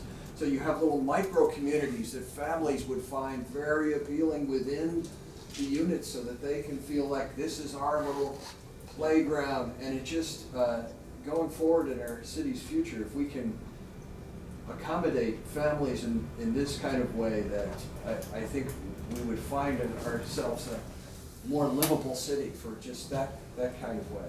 Not that we've gotten into the architecture as of yet, but these buildings are anticipated, several of them, to have above ground open spaces that can be incorporated for those purposes. With the larger units that are family oriented. And we have commitment to, I think 8% of the units are committed to be 3-bedroom units. And they plan on being rental or condominiums? Both, and economics are going to determine which way we go. Right now, and it's been true for a while, but They'll be subdivided, but you may just withhold them all and rent them for 10 years, so that liability phases up. It's always an important thing. But not necessarily, again, Lennar is one of the top 5 for sale home builders in the country, so we certainly have the ability to go with the for sale rate. Can I ask a couple questions? So the acreage of the city park and the two different, is the acreage you're showing here the same as what it was? Yes. It looks different to me, but it's such a different Configuration, Okay. yeah. Okay, and that would be a public park even though? Correct, and I should say that, you know, not dissimilar from the city center or the public market site. So the spaces would be private with a public easement over them. I want to say, I think the internal garage entry is really key, and I'm glad you're doing that, I'm glad you're aware about it. It was almost, I always have a little heart attack moment when I go by the garage of that terraces and somebody's coming out. So I think that's great. One thing I'm not seeing on this drawing, and I think this is all still in flux and moving through city council, but from the discussions, the one meeting I went to on that bike, on important traffic calming, what it seemed to me like, I don't know what's gonna happen with the diverters, but it seemed like there was a consensus that we absolutely want some kind of traffic calming, meaning chicanes or, you know, some streetscape changes that will force traffic to go slower. That will make it easier for bikes and harder for cars to be speeding through there. So I'm hoping that that would be like the whole length of that would be incorporated into the design. I think that. On the internal streets? No, not the end, talking about on Horton Street. Oh. I'm talking from the edge of the property over to, I guess it's Sherman Street, is that, or no? Well, once again, the bicycle diverter goes from 45th to Sherwood. Okay. Somehow, some way. Well, I think the discussion has been for a much bigger area, like putting that the city would put another diverter at Stanford potentially. And that, so, I think the problem that we've been wrestling with for a while is that there's too much through traffic on 45th Street, and some of it goes too fast. And so those are, On Horton. excuse me, on Horton Street, not on 45th. Yeah, no, thank you. And so those are two problems that may have the same solution by slowing down cars and making it less appealing for cars to go through. And a lot of the cars are not cars that have destinations in this area. They're cars that are using it as a cut through, and FedEx trucks that are using it as a cut through. We really want to discourage that. But I also think there's just no way that this project isn't going to bring a lot more traffic, especially if there's retail. It's going to bring people who are really confused about Emeryville, and so, which, you know, is anyone who drives in Emeryville who doesn't live here. And so I think having traffic calming in addition to any diverters is really key on that street. And I think that can be, I think the city is really hoping that can be incorporated into the project. I don't think it's tremendous. I don't know what the cost would be. I don't think it's, you know, we're not talking about building huge structures. We're talking about, you know, curb, I don't even know the terms are escaping me, but, you know, bulb outs and, you know, just some changes to the streetscape that calm traffic and that maybe narrow the lanes a bit so that cars aren't, because right now there's no parked cars on parts of there and the cars just go way too fast because there's no stops on it. But most of their park has parking on it. No, I'm not talking about the internal streets to them. Right. but. No, most of their part, we're Oh, just, part of this the- parking This on most is of it. generally parking. Yeah, it's There will be Novartis parking. that got rid of the parking because of that. Right, because of the terrorist thing, but I think, there's not parking all the time, you know, if Right. you're there on a non-weekday, often, Yeah. I mean, maybe that will change, but often the street is, No, I understand. and. I would and think some that this streets- is gonna have a huge impact on traffic cutting through Horton, Right, but in any event. yeah, no, if the diverter happens, yes, I agree, but I think the thing that I just wanna say is that I think it's not just the diverter, because there's a chance we'll put the diverter in and people will say, well, okay, we tried it, we didn't like it, but I think everybody was agreed that having some kind of traffic, forcing traffic to meander or narrowing some kind of streetscape change that slows traffic in that area. It's not gonna stop the crowd, I think it will, because I think the reason people go through on that street is there's no stops. And if they have to go over speed bumps, you don't see a lot of traffic on streets in Oakland with speed bumps. I know Emeryville hates speed bumps, but I think. Emeryville doesn't have it. I know, well, I'm saying, I think that might be. I don't think cyclists want to monitor about I it. Well, a actually good don't enough like them at all. speed hump is okay. Yeah. Yeah, You yeah, know, I a good think wide it's one fine. would be with a long, Right. long Well, crown you on could it. also put a brake in it, so a bike tire. can Right. fit through. Right, but I go over speed bumps about the same speed as a car, which I really like. Yeah. You know, it doesn't slow me down particularly, it really slows down cars that don't want to damage. Anyway, whatever the treatment is, I just want to say I think Okay. it's important that we have, because there will be cars within the barriers as well, and we want those cars to go slowly. Well, basically, what's going on here is we've been having a bunch of meetings about where to do traffic calming here. And a lot of people want to go to what is called Measure 5, which is the diverter, which you guys are just planning for at this point, apparently. which is And other people, especially a bunch of residents, it seemed like down here in the Park Avenue district, wanted something that was still level 4.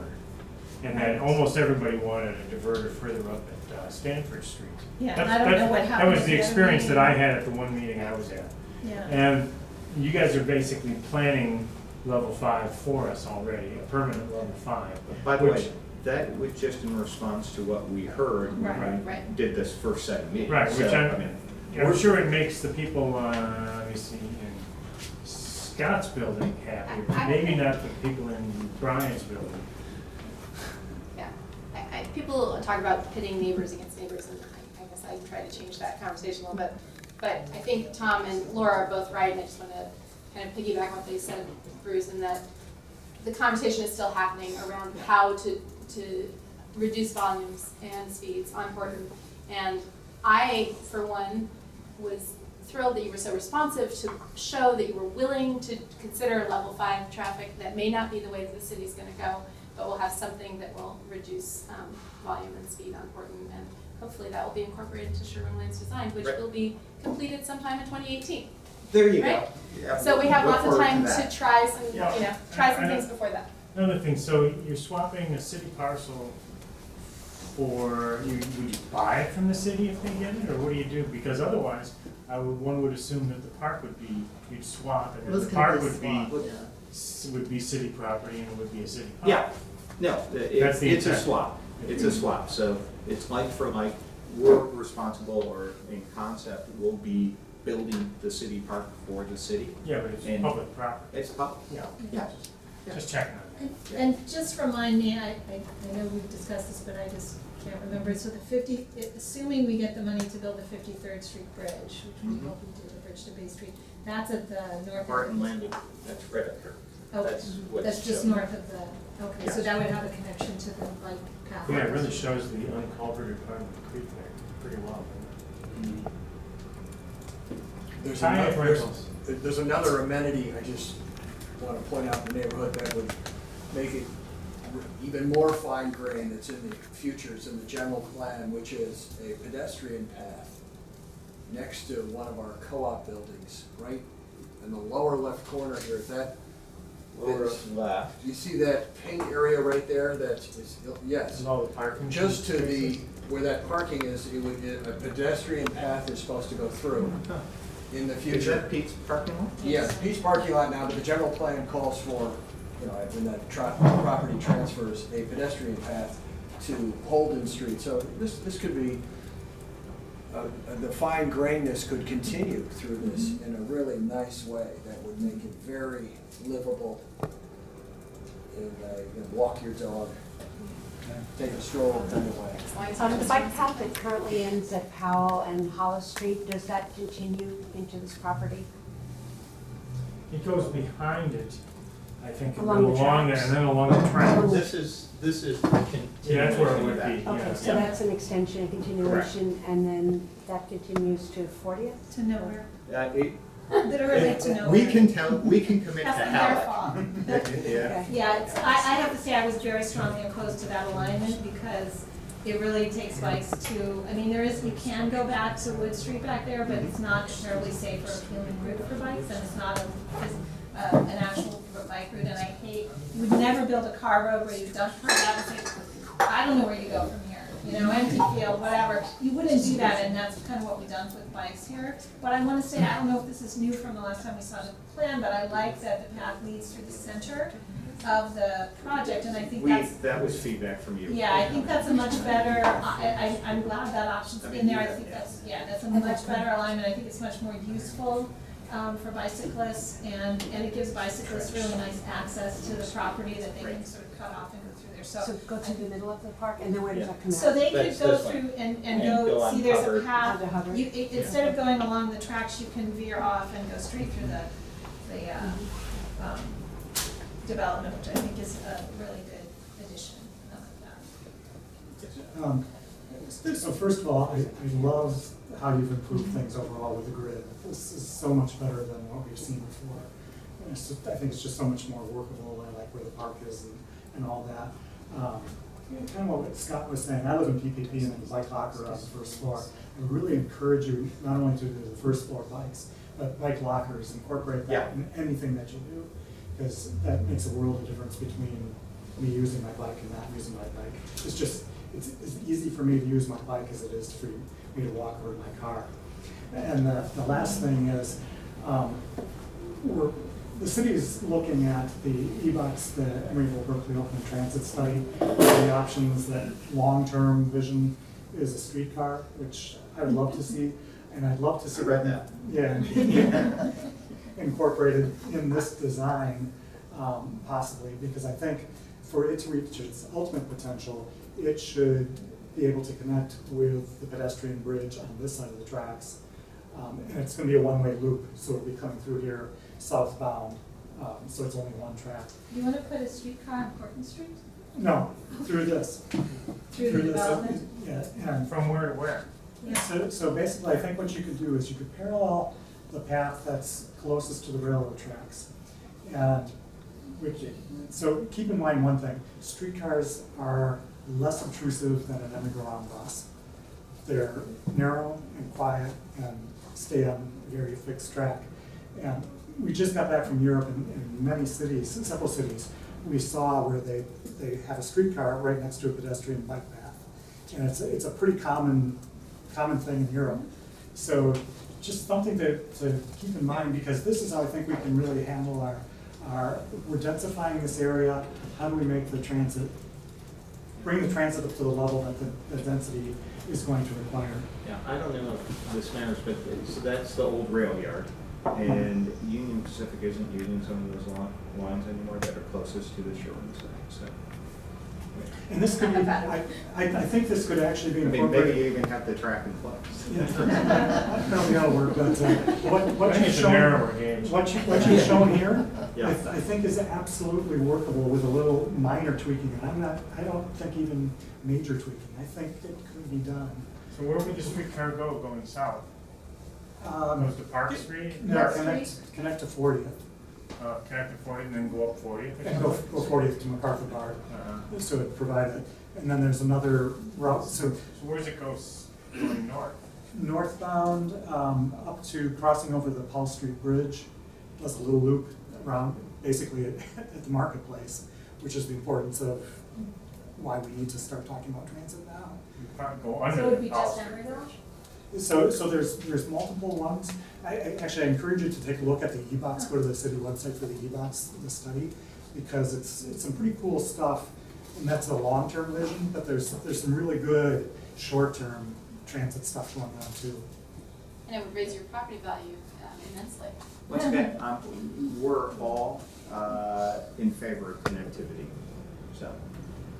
And again, we kind of look at, I mean, this is an improvement over that Emeryville round, but. Absolutely. And the other thing with that is, the density on this seems really low for the number of housing units compared to what's going on basically at the marketplace right now with a building that's just coming online, which is incredibly dense. I can't remember what the unit is, 200. You want more units? I think it's more than, oh, I don't know what that is. Yeah, I do actually. What I'm seeing is density brings life, and it supports the retail. But the big thing is you got to pair up the transit with it. If you don't, it's a disaster.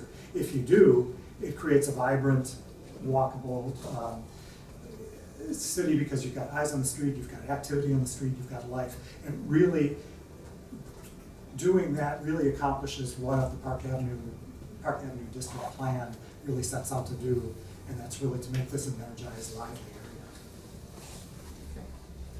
I just want to put in one more word for basketball court. I don't know if I told you there were enough, but we've seen a need for it for a long time, and I think Okay, honestly, how about a basketball court and a tennis court? I think that would be perfect. I think 2 tennis courts are probably not needed. I think one each would be perfect. It would give everybody something they could do.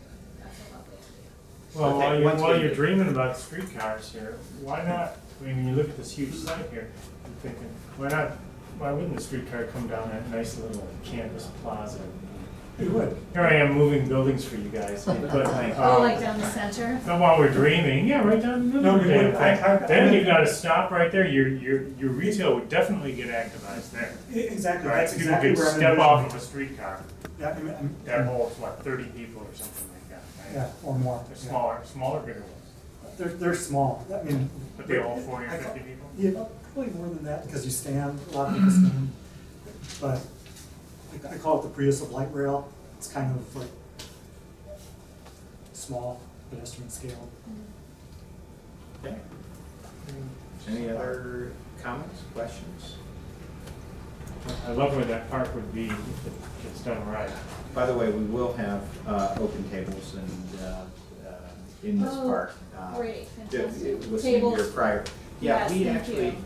one of the models for this, if you want to get a sense of it, if you ever have been down to Santana Row in North San Jose, they have a space that's based on, and I think Charlie went through this, and Maru, you had pointed out some areas, like in Barcelona and other cities. There's just these dimensions that work real well for these public open spaces, and for this kind of massing, and that's what this is based on.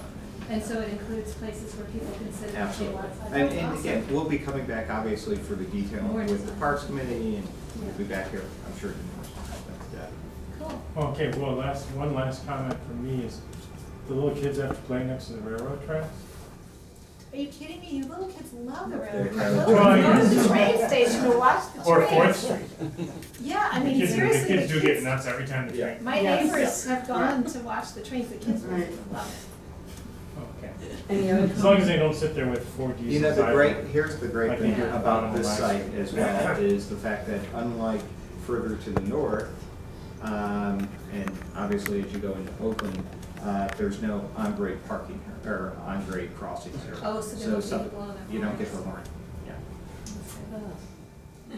So, That's and more they're per just ton. generally, you know, the trains are moving hard. They're not Yeah, but generally- believe me, they will hear those horns because we hear them way over on. Oh, yeah, you do. There's You still a- hear them. You There's hear a them at the long-term train project stations. to make it a quiet corridor all the way through Albany. Yeah, Oh, they're gonna do that? They want to. I'm all for that. We want to. Anyway, well, thank you very much for I have a taking the question. time. You said they wanted to do what? Make a quiet corridor. So you have to take, instead of just one thing coming down, one thing coming down, so you can still ride a bike, and actually in theory, you can drive a car through there or walk on the sidewalks. It'd be like a much larger box-like thing that closes it all off, and then they don't have to do their horn. As it's configured now, they have to sound their horn. Yeah, because I mean. And they love when I laying get on that back, horn. Every time the horn beeps, it literally wakes me up. Okay. Great. Thank you very much. We got through that quicker than I thought. We still got quite a few things. Okay, so our next item is bike e-lockers, future location suggestions. What's an e-locker? Oh, you Like know, bike link? you know Oh, that yeah, okay. they come in groups of So you four, have to pay right? for it, huh? So, yeah, so So they do we're gonna sleep be there? working on a grant for these. I just wanted to get suggestions from people of places where they think Okay. sets of 4 of them could go. So with, how many would the city get total? Do you know? I mean, I guess. it Roughly depends. 12, I think, total. Okay. Wasn't that the number for 30,000? That's how many we did last time, it's 12. So it would be 12 bikes? 8 or 12, yeah, Yeah. bikes. They're pretty expensive and they have a pretty good fit. And they're not to be owned by a particular person, they're for public use. So you get your bike link card and you can use that locker while you're at that location and then you take your bike out. It's Is not there a really for time long term. limitation? No, they charge you 3 cents an hour or some Yeah, it's really nominal minimal. fee. Yeah, The and city you, owns these e-lockers, or they're in effect The city, renting? the city would own them, but they would be operated by an O&M company It'd that be a operates them. contract. Yeah. and I will tell you that I have gone to the airport and left my bag in Dr. Bard in an e-locker for over the weekend. You can do, I don't know if there's a limitation, but I know I've done several days, and that's allowed. And it only costs you a few dollars. Right, right. 'cause it's So just- Jennifer had. I think a great location would be our transit hub, 49 St. Pablo. If there was a place that seemed to be identified there. I know there are a ton of people who board transit there, and if you can't take your bike for some reason, that would be nice to have the safety and secured bicycle part. I was gonna suggest that one too, if you're coming from the marina and then want to go down San Pablo Avenue on a bus. Yeah, That would be a yeah. place. Yeah, no, I think we've all thought of that place, the trick is gonna be Getting finding. the property managers Yeah. to buy in. Robert? So, with regards to the question about the duration that you can leave your locker, the bike in the locker, that's determined by that would be determined by the owner of the locker. So some places have them for several days, some others have them for shorter time Maybe periods. depend on the location. Yeah, and same thing with the cost of the locker too. I know some locations have it even free for like the first 5 hours. And you can set anywhere between like 1 to 5 cents per hour after that. But most of the locations I think would be great in Emeryville have been brought up before, and I can bring those up again. But in those locations, I actually feel like the city should not be paying for the lockers. That would be the Bay Street Mall. I think lockers would be great there, but I think Bay Street should pay for them. The Amtrak station, lockers would be really great there. And, There's already Those are some. in the works. and Capital Quarter is paying for those. Yeah. We got grant Well, we got a money grant, and yeah. $8,000 city share. Right, But then Capital Quarter's gonna do all the maintenance for them. that's great. There's an annual maintenance fee. How many Yeah. lockers? And then the third location was like you said, the 40th Street at San Pablo Transit Hub. But I was talking to some representatives at AC Transit who said that they were interested in finding locations for lockers as well. Right. So I would maybe get in contact with them, but not let on that you have funding Yeah. available, and because just to get a sense for We'll whether- allocate funding first. First have the city allocate the funding first and then go looking for them, right? Well, if AC Transit is willing to pay for them, then definitely have them, put the funding up. Right. And Or- then find other locations Yeah. where the Emeryville funding could go. I want to say I agree, because I think the places where there's the most people gathered that might need it tend to be private, like, I'm also thinking public market might be another place. The especially as towers in Emeryville, also the office towers and those Yeah. buildings over Oh, down by the, on by Powell. the bike Off of path, Powell. Yeah. One publicly owned location that came up was possibly ECCL on Oh. the recreation side. That's a great idea. The students and teachers could use it, people going to the fitness center and pool could use it. The I think best- that's a yeah. great idea. The best use for the lockers we found are locations where people need to leave their bikes overnight, or locations where people need to leave their bikes for more than just a couple hours. Yeah, so Well, we're, at we're, work. we're, yeah, we're, So that that's one what we're doesn't strike thinking you at as such as work, good. yeah. It depends. I mean, I don't know what the usage for, Right. for bike parking would be there, Where? but ECCL. yeah, anywhere. I mean, overnight locations are very important as well as semi-medium-term parking. You know, I like the idea of ECCL, and I will say that I think a lot of students are biking to school these days, but I also think a lot of students are a little lax about how they park their bikes, and schools can become sort of magnets for bike thieves, so it'd be nice to have some more secure parking for those who, 12 wouldn't go very far, but it would be a start. That would be great. Any other locations people can think of? Do we have Jennifer? I think at the East Bay Bridge Mall, but again, it's private property, and hopefully we could encourage the owners to put something The like that. shopping center Yeah. that's off of 40th and San Pablo. Right. I mean, any place, I think bike lockers are great where it's long-term or where you don't feel safe leaving your bike. And so, Yeah, you know, again, I work at 14th and Broadway, and that's a place where it's great to have bike lockers unless you have secure bike parking. So any place that you feel like, look at the crime statistics, where are cars getting broken into, that's where you need a bike locker. The whole city. So follow-up question to the East Bay Bridge and the 40th San Pablo. The 40th San Pablo obviously is very restricted and where you could cite Not a something. lot of space there. There's not a lot of space. Is that eastern portion of East Bay Bridge shopping mall, the owners were willing to work with that. Is that close enough to 40th San Pablo? Or is it too far away to really serve that dual purpose? You mean in the parking lot? I mean, the pack and save area? Civic compliance? Well, the more closer to San Pablo part, right? I mean, I wouldn't think that something by like the civic compliance or where they're having the facade, a little redo over in the middle of it is very close to 40th San Pablo. I was just trying to think strategically, 40th San Pablo is very limited in opportunities. If there's any, I can't really think of where you would put it right there. You mean where the subway is on Cornwall? Right, which is their property, right? But they have a plaza there. Yeah, there's a lot of wide So- sidewalks, actually. There's the whole bus bays that were never built area on Yeah. San Pablo Yeah. itself, just south of 40th. That's what I was thinking of, yeah. And a little plaza at the corner, and even, the bus boarding area on 40th itself, on the south side over by Andante.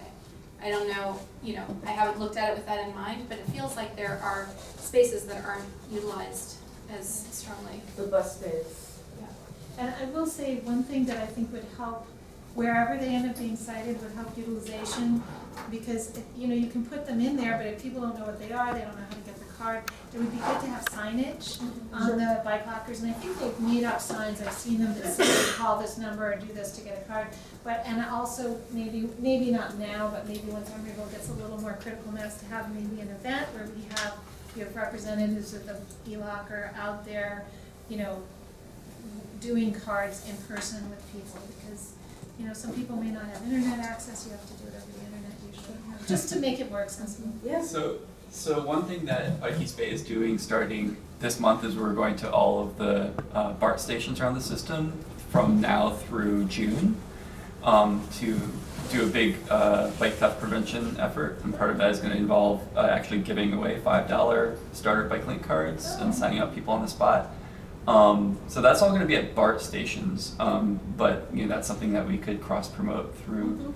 Yeah, if you want to through the send me city. some sort of announcement. And also one thing is, there's the cards are available online, but they're also sold at some different locations. Like most Walgreens sell them in the area, and it would be good to try to identify locations in Emeryville where the cards are either being sold or where vendors could be set up, and then have that info like at the lockers so people could find the location convenient, to actually get the card. Public information that would be really useful that I found difficult to find quickly, so maybe it's there, I just wasn't able to find it quickly, is the interior dimensions of the bike lockers. Like I have a very wide handlebar bike, and I know a lot of people have bike racks that aren't removable, so making that super clear, because that's one of the reasons I haven't signed up. You can get in with your wide handlebars, I have wide. So, Unless they're what's wide. the dimension of those things? It should be. And an extra cycle, I have an extra cycle and I haven't yet tried it. I don't think Extra it's. cycles do not work. That's about it. You get an extra long somewhere. Robert, have you checked the capacity? Whenever I've looked at MacArthur BART, if it's during commute hours, they're all full. Yeah. So how much benefit is there So it's to their parking promote? lot. Well, you know what, there are Promoting statistics it. on this and the thing is, you don't want to put a bike locker somewhere they're not gonna get used, because people at MacArthur know, and MacArthur's it's like a bike thievery cafe over there, if you don't park in a locker. And there's a huge, they keep adding bike racks, and the racks are full, The lockers are full. I used to use the e-lockers there, and I haven't been able to use them in a couple of years. Well, maybe it's part of the new development that's going on, there could be space made for more lockers. Well, in MacArthur, they're going to put in a bike station that will have significantly more capacity as part of that development. Okay. So they will add capacity, and that will free up lockers to go somewhere else. But yeah, I'll tell you, even at West Oakland, and they have, downtown Oakland has, I think, 8 lockers near 19th Street Bar, which is kind of a joke because, you know, I'm sure that they all go in about 10 minutes at 6 o'clock in the morning or something. There's a bike station going in there too. Right, there's a Yeah, bike it makes a station lot of opening sense. there, very But small. yeah, the BART knows where the capacity issues are, where it's getting maxed out, and so they have already received funding to add additional capacity at those locations. So if we get stuff maxed out, that's a good problem, and it gives us a good incentive to find more funding for more facilities. So if anybody thinks of any other places for bike e-lockers, you can email me, let me know. So basically, there are gonna be 3 groups of 4, you know? I thought there was gonna be more like 20 total, but maybe I remember that wrong. We're remembering differently, but Yeah. in a kind of an early double-digit number. In the most economic way to do them is in groups of 4, 4, 8, 12, but not 2s and 6s so much. Yeah. But there are configurations that are cubes, which we've seen, and some that are like pie slices. You could do even a sort of a semicircle against a wall or something. That's true, those are kind of nice. I like, they have those at El Sereno Park. Yeah, they use the space bar. Yeah. Is that it for this one? I think so. Yeah. Well, let's see if we can finish in 12 minutes. City staff announcements. City of Emeryville most walkable community. Yeah, I just wanted to say, because this came across our desks, is that the East Bay Economic Development Alliance recently published a report on East Bay quality of life that identifies Emeryville as the most walkable city in the East Bay. And that's based on distance to amenities mostly, walking distance to amenities. It's not based on various types. safety for pedestrians. Yeah, they don't go into that. They do talk about block length and intersection density, but mostly it's about proximity. As the crow flies? As the crow flies over the warehouse, yeah. They're all about parkour. You just gotta go right around over it. Tell them to, Across the train tracks. tell them to work from Howes and Powell to Frontage and Powell. Yeah. Well, congratulations. I also, the next item was just to let you know that a bill passed recently in the Senate, late last month, that would allow jurisdictions to impose an up to $5 per vehicle registration tax, a special tax, would expire in 2025. Up to $5 per vehicle registered within your jurisdiction. So this is something we'll look at. It does need a 2/3 vote, so this is something we wouldn't be able to implement until after a next election cycle. But And the money would go toward bicycle infrastructure, installation and maintenance. not pedestrian, just bicycle. Bicycle. Oh, interesting. Yeah. So a town like Emeryville would have how many vehicles registered here? 3,000 or 4,000 We have maybe? 5,000 households, 5,500 households. So probably around That's Okay, so 6,000 or 6,000 cars. 7,000 by cars, probably, at least. times 5, that's $30,000. Every year. And the DMV will take a fee, so maybe we'll cut it in half, I don't know. Right. You know, They so take part of it back. they take part of it back because they administer it. Yeah. But it's new money. Yeah, it's very interesting. It was originally proposed as a tax on new bicycle sales, and then the partners at the state California Bicycle Coalition were able to get that changed from a tax on bicycle sales to a tax on vehicle registrations that goes towards bike infrastructure. So even if it doesn't really get used, it's at least a lot better than it could have been. But if Emeryville is interested in this, we think it probably has as good a shot as passing here as just about anywhere. And if you could make it happen, it would be a really kind of cool I don't know, signal. I've been out on the campaign trail. Yeah. The Emeryville voter thinks, they're not my car, what about the cars coming here? Well, another thing, There's yeah. perception of the average Emeryville person sees us under siege from the outside, from the number of cars coming. Another thing to take into consideration is that Parking on my street's really bad. there's an ongoing effort to change the definition of supermajority in the state as well, from a 2/3, like a 66.66%, to 55%. So maybe once, if that makes its way through, then that would make it that much easier to get something like this passed in the state. That would change majority to the So- low. You think those Howard Jarvis people wouldn't that'd be their last stand? Sure. Because I do want to Ready try for the and next? Yeah. Yeah. Very So, The MVP, C-click fix yeah, so update.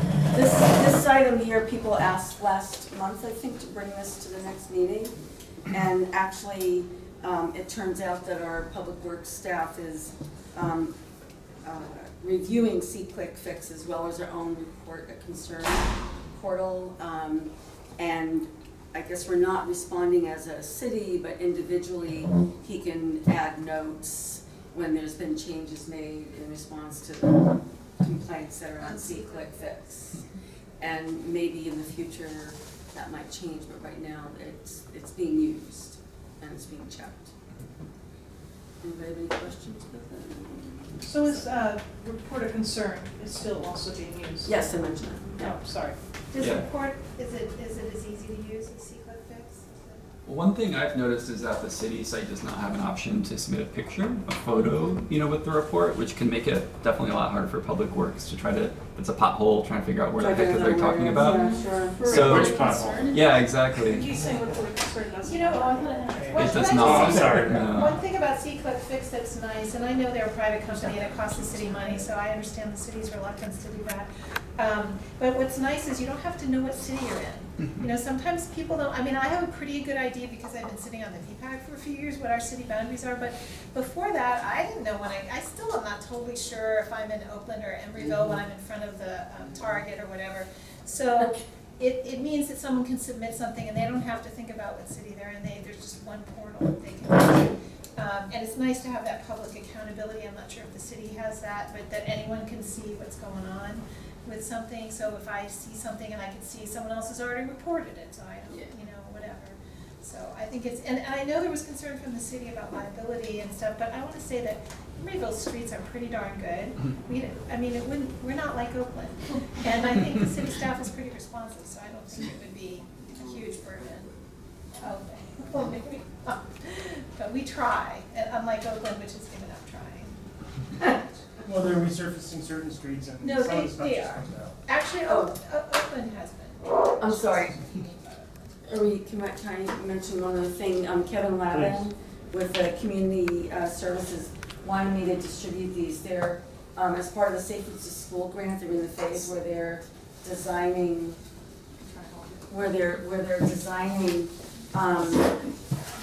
the suggested walking and bicycling route, and you can see what's on the maps. So, can I just mention that if you want to comment on it, you can email Kevin. These are Kevin's cards. Someone had passed those around. Anybody wants those? So if you want to comment on it, that's not what we're here to do because it's not a discussion item. But notice that there's 3 different pages, and each page is for a different school site, even though they're pretty close together, all 3 of them. And so the other thing that Kevin said to notice is if you think that, oh, I don't like that here, I think the path should be on a different street, you don't want to set it up so people are crossing like a major thoroughfare where there's no stop sign or traffic signal. So they do have those noted on here where the traffic signals are and the stop signs, and if they're all-way stops or not. And so it's, I guess. This is for the current schools, not for ECCM. Right. So Yeah, what's the and- request? I don't know. What I'm is- sorry? What is the request? The request is if you have any feedback about what you see on here, to contact Kevin and let him know what your feedback is. Like this week, I think. Actually, he said by the end of the day tomorrow. Thank you for mentioning that. So the Emeryville grant for Safe Routes to School also includes Escuela de. Yes. I think, and the Safe Routes to Schools grant predominantly covers 3 intersections on San Pablo, but this is going beyond, obviously. Yeah. So, yeah, I mean, if you have anything to say about this or any suggestions, definitely, they're looking for feedback. By tomorrow, by the end of the day tomorrow, I guess, yeah. I see the need for a few ped paths right through some super blocks. Yeah. Where are we at now?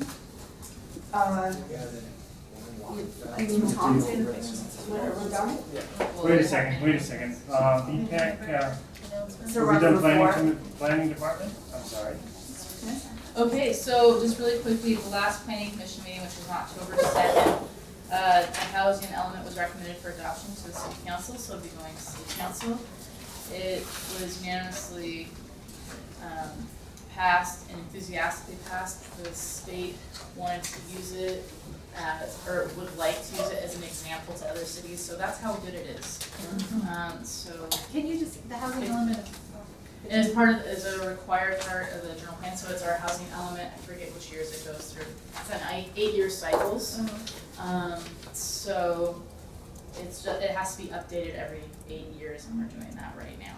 So, and the cycles change, so we did it more recently, our last version than 8 years ago. I think it was 2011 or something like that. 2010 perhaps. Yeah, it was right around the same time as general plan adoption, but it's a required element of the general plan that has to be updated on a different cycle than the full general plan.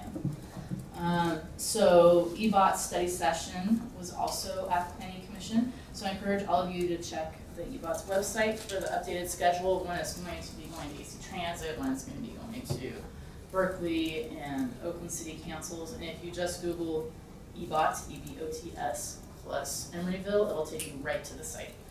You can also call the planning department if you have questions about that. The other things reviewed at Planning Commission were the 2 residential projects at Marketplace, which you reviewed before. And the main discussion around that was the shell mound site proposal and the staircase. And there was a big discussion about the grand staircase that was proposed originally. And then, as you may recall, there was an alternative that they proposed that kind of made an L shape around the side, and that was not really looked upon favorably. So they want the grand staircase instead of the L? Yes, with the original approval. So they have. For the PUD. With that. So they have the right to shoot them down, we did. Well, sort But of. I don't think we disliked it. No, Would not the grand specifically. staircase Yeah. include, they had talked about putting a bike ramp in so bikes could roll up, would that get rid of that? Because it would be. it was not, we're not talking about super specific designs at this point. So, they're gonna, it was a study session, right? Okay. So, but the feedback from that study session was, you need to look at this again and follow the original intent of the PUD. Does that make sense? Well, it does, but I guess my question Yeah, is, but it's split in their building. this is the ramp coming down off the overpass, right? Mm-hmm. The staircase, so is that gonna make the stairs at a much steeper angle so that you can't put a bike? No, I mean, there's all sorts of design considerations. Okay. It's way, Hasn't gotten that far. right, it's not Okay. that far. So It's they're just- gonna have to redesign it. It was just, we don't like that you're making the stairs come down and people have to cross a driveway when they come off of those stairs.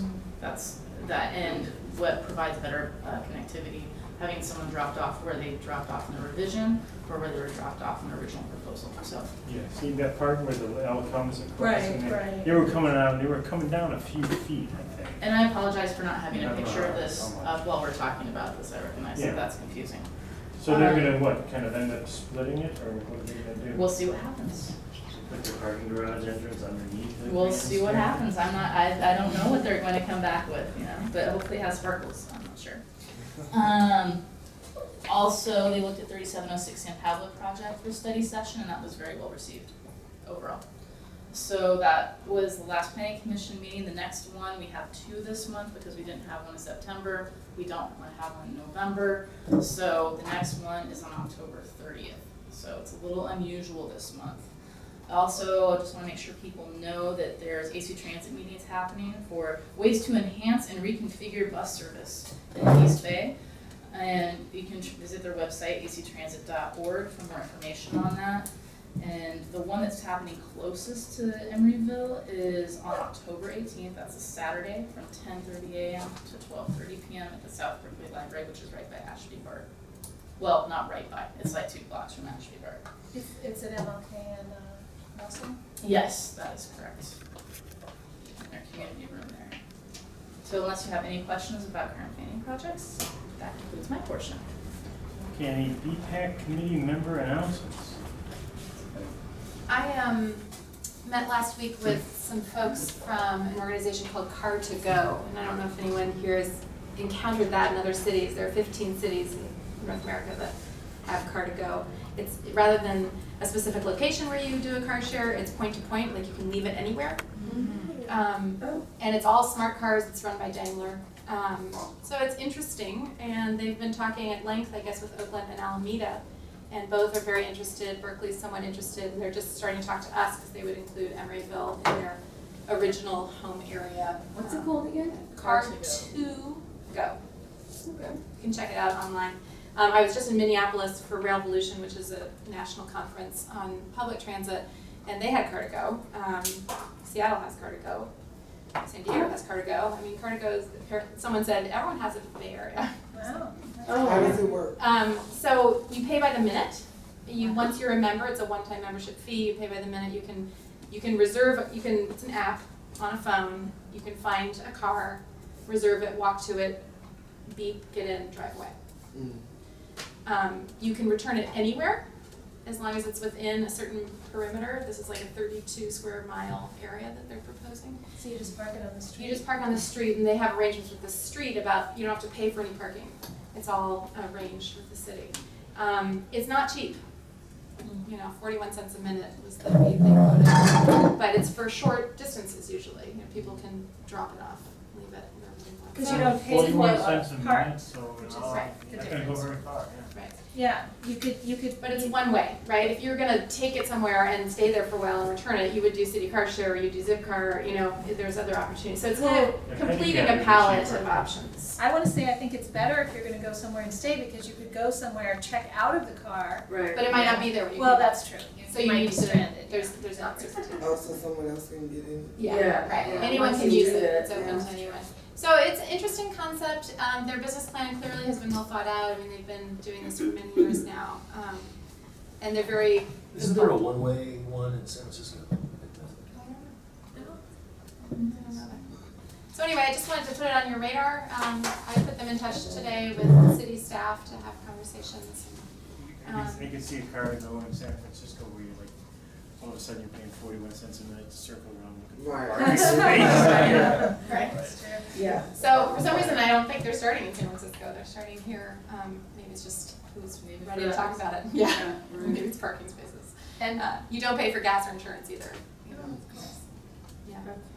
so I also have a quick announcement, which is just to tell you all that Love Our Neighborhood Day has a date for next year, which is May 16th. Starting earlier. Yes, we are. Is this gonna be the same route? No, we different? felt that the circle, we tried it, we liked it, but it wasn't as effective as San Pablo was where everyone wanted to be, and the proposed route for next year does not include Emeryville. The proposed route would be from Stanford to to Ashby on San Pablo, and hopefully we'll get Berkeley to work with us on that. So, Just San Pablo. just San Pablo, that seemed, because you can do a circuit on San Pablo, it's wide enough, it has the median. And it seemed to be that the trouble with Doyle Street is it's a nice street to ride on any day of the week. And it's not as exciting to do open streets on a street that's already pretty traffic comes. It's much more effective and exciting for people to do it on a street that is normally a big car street. And now, and we sort of saw that when on the day of. So, and I think it'll be a better date because it's not during summer break when a lot of people were away, and so, and then we, When's it gonna be? May 16th, Saturday, May 16th. It's right around Bike to Work Day, so. Oh, yeah, it's Bike yeah. to Work Month. We didn't cut, isn't that funny? All these bike activists had in the meeting last week, and that didn't even occur to us. So are they Yes. jumping us for Berkeley? Pardon? Are they dumping us for Berkeley, or we're all gonna be together, all three cities? Well, I think it wouldn't include Emeryville because it wouldn't cross Emeryville's borders at all. And the hope is that in the future, we sort of want to build and get attendance up so it's so crowded that we want more space, and then we'll come back to Emeryville and say, can we extend it down San Pablo into Emeryville? You know, it's sort of an evolving event. But San Pablo was it seemed like where the heavy action was last year, this year at the event, so that's where we want to focus our energies for this next year. So I guess my last comment was I drove down here on Horton Street and cruise control on it, right around 18, 19 miles an hour, and I thought, I could interact with bikes at this speed, no problem. And I saw all the cars coming north. They're turning off a Park, they're turning off a 40th, they're coming through straight on Portland. I'd say in those 2 or 3 minutes, 17, 18, maybe 20 cars. All in a hurry, all kind of semi-blowing that stop sign in front of your place. If they can get away with it. So there is one more thing on Yes. here. The new business for next regular VPAC meeting. I just want to, I don't know how many people here heard of this, I'm trying to remember where the request came from, but that was that we have a presentation from somebody in El Cerrito about what they're going to be doing on their, Sean Moss, yeah. Oh. So, but I'm not sure where it came from, I can't remember who mentioned it to me, but he agreed to come and do a presentation and just tell us what they're doing there. And I don't know how many people have heard about it, I guess. Yeah. There's, They want to radically reconfigure San Pablo Avenue. I would like to hear. Doing They share want roads buffered and bike bike, lanes, they're or? doing both in different sections. Buffered bike lanes in some spots and just green Share share roads in others, on San Pablo. And I mentioned it to someone. Between the two guard stations, probably, right? I think something Probably, like probably. I mentioned it to someone in the city of Albany, and she said it's in their plan too, although they're not acting on it right now. I think there's the Albany Strollers and Rollers, which is their version, has been really pushing the city. I've heard some rumblings about, Robert probably knows more than me about this. El Cerrito is much But- different. Yeah, so you can, ride your bike home from your Albany Public Road. Especially if that's Around owned by that, like, Caltrans, because that's been a big roadblock for us always, is that Caltrans owns it. It'd be great to hear about Yeah. what else are we doing. I would totally love to know that. So yeah, that would probably be like a 20 or 30 minute chunk out of the meeting. And then we have some I'll plans do that come in or not? I'm not sure, I never know until like a couple months beforehand. And there's so. also an opportunity to continue our walkability discussion if we ever have extra time that we don't need for. Yeah. Which never seems to happen. I know. That's okay. Yeah. It's there on the back burner if we need it. Okay. 10 minutes overtime. Yes. We're done. 7:40.